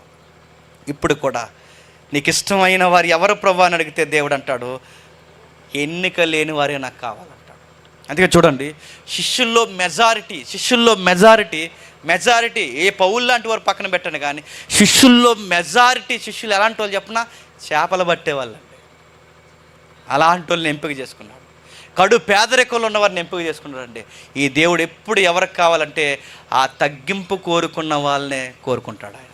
పౌలకి అంత డబ్బు ఉంది, పౌలకి అంత పేరుంది, పౌలకి సమాజంలో చాలా పేరు ప్రఖ్యాతులు ఉన్నాయి, కానీ పౌల్ని దేవుడు ఎప్పుడు వాడుకున్నాడో తెలుసా? అన్నిటినీ పెంటతో సమానంగా ఎంచుకున్న తర్వాత వాడుకున్నాడు. నేను ముగించేస్తున్నాను. ఈ క్రిస్మస్లో ఉన్న బ్యూటీ ఏంటంటే మీరు తినేసి మీరు ఆవుమని ఇంటికి వెళ్ళిపోవడం కాదు. మీరేం చేయాలి తెలుసా? మీకు డబ్బులు ఎక్కువైపోయినాయి అనుకోండి, ఈ క్రీస్తు పేరు మీద పేదరికంలో ఉన్న వారికి అవసరమైతే ఒక బట్ట కొనివ్వండి. మీకు బాగా భోజనం ఎక్కువైపోయింది అనుకోండి, అన్నం లేని వాళ్ళకి, ఆ పేదోళ్ళకి అన్నం పెట్టండి. విధవరాండ్లు చూడండి, దిక్కులేని అనాథలను చూడండి, క్రీస్తు పేరు మీద వారిని ప్రేమించిన ఒక దుప్పడ పంచుతారో, ఒక చీర పంచుతారో, ఒక అన్నం పెడతారో, ఒక బట్ట ఇస్తారు. లేదా నువ్వు లాస్ట్ ఇయర్ కొనుక్కున్న ఆ బట్టలు ఇప్పుడైనా ఇచ్చేస్తావో, లేదా నీ దగ్గర 4 జతలు ఉంటే కనీసం 2 జతలైనా ఇచ్చేస్తావు. ఏదో ఒకటి చేయి. ఎందుకంటే పేదలను ప్రేమిస్తే నిన్ను దేవుడు ప్రేమిస్తారు. ఎందుకంటే ఈయన పేదల పక్షాన్ని నిలబడే దేవుడు, ఆయన పేరే క్రిస్మస్ దేవుడు. ఇప్పుడు చెప్పండి, పెద్ద కేక్ తెచ్చామండి అంటే నీ కేక్ వద్దా ఆయనకి? పెద్ద స్టార్ తెచ్చామంటే నీ స్టార్ వద్దా ఆయనకి? హడావుడిగా రంగురంగుల బట్టలు వేసుకున్న ప్రభు అంటే ఇవన్నీ వద్దా ఆయనకి? ఒకవేళ కేక్ తెస్తే నువ్వు తినకు, ఈ పేదోళ్ళు ఎవరున్నారో వాళ్ళకి కట్ చేసి పెట్టు, దేవుడు ఆనందిస్తాడు. నువ్వు స్టార్ కట్టుకుని నువ్వు నీ పిల్లలు ఆ చెట్టు కట్టుకుని దాని ముందు ఎగిరేకు, ఆ పేదోళ్ళ దగ్గరికి వెళ్ళు, వాళ్ళ జీవితాల్లో ఎలుగులు నింపు, వాళ్ళని స్టార్లుగా మార్చే ప్రయత్నం చేయి. ఈ క్రిస్మస్లో టార్గెట్ పెట్టుకో. వచ్చే క్రిస్మస్ లోపు కనీసం ఒక్క పిల్లోడినైనా వాడిని చదివించాలని దత్తత తీసుకో. నీ క్రిస్మస్ దేవుడు నేను బట్టి ఆనందిస్తాను. అవేమీ చేయి. మనం ఏం చేస్తాం చెప్పినా, ఖర్చు లేని పని. హ్యాపీ క్రిస్మస్ చెప్పండి. మీరు హ్యాపీ అన్నప్పుడల్లా దేవుడికి అక్కడ బీపీ వస్తుంటుంది. నన్ను అడిగితే యేసుప్రభు వారు ఎప్పుడు వచ్చి చెప్పండి, 2వ రాకల్లో సరిగ్గా క్రిస్మస్ టైంలో వచ్చిన దొంగలందరూ అప్పుడే దొరికేస్తారు. ఎవరో నాణ్యమైన విత్తనాలు కొన్ని ఉంటాయి, కానీ సరిగ్గా ఆ టైంలో వచ్చారు. ఎందుకంటే దేవుడు అడుగుతాడు, ఏం చేస్తున్నావు ఏ క్రిస్మస్ అంటే, నేను గుర్తింపున్నానా? నేను ఏం కోరుకుంటాను తెలుసా? ఏ విధవరాణులు చూస్తాను, ఏ ఎన్నిక లేని వారిని చూస్తాను, ఏ పేదలను చూస్తాను. మీకు ఏమైనా అర్థమైందా? నేను మొదటి శతాబ్దంలో ఆ మరియమ్మని ఎంపిక చేశాను, మొదటి శతాబ్దంలో ఆ గొర్రెల కాపుని ఎంపిక చేశాను, మొదటి శతాబ్దంలో ఈ పేదోళ్ళు చేయబట్టుకున్నా. ఈ చరిత్ర మీరు ఏదైనా మాట్లాడుకుంటున్నారా? ఇది మీకు తెలిసింది. ఈ ప్రేమ నాలో చూడగలిగారని అడిగితే ఆ రోజు ఏమైపోతుందని చెప్పండి. అందుకే క్రిస్మస్ చేద్దాం. ఆ క్రిస్మస్ మనతో పాటు సామాన్యులు కూడా ఆనందించేలాగా క్రిస్మస్ చేద్దాం. గొర్రెల కాపర్లు ప్రకటించారు సువార్త. క్రిస్మస్లో ఉన్న గుడ్ న్యూస్ ఏంటి చెప్పిన, హ్యాపీ హ్యాపీ అని తిరిగి అందరికి నిద్ర లేకుండా చేయడం కాదు. క్రిస్మస్లో ఉన్న గుడ్ న్యూస్, ఎక్కడ సువార్త లేదో అక్కడికి పోయి పాపుల రక్షకుడు మన కొరకు 2000 సంవత్సరాల క్రితం పుట్టి ఉన్నాడని చెప్పండి. ఆయన మీ కొరకు పుట్టి ఇలలో సంచరించి మీ జీవితానికి సమాధానం ఇవ్వబోతున్నాడని చెప్పండి. దేవుడు మన సువార్తను బట్టి, మన క్రిస్మస్ను బట్టి ఆనందిస్తాడు. దేవుడు మిమ్మల్ని దీవించును గాక.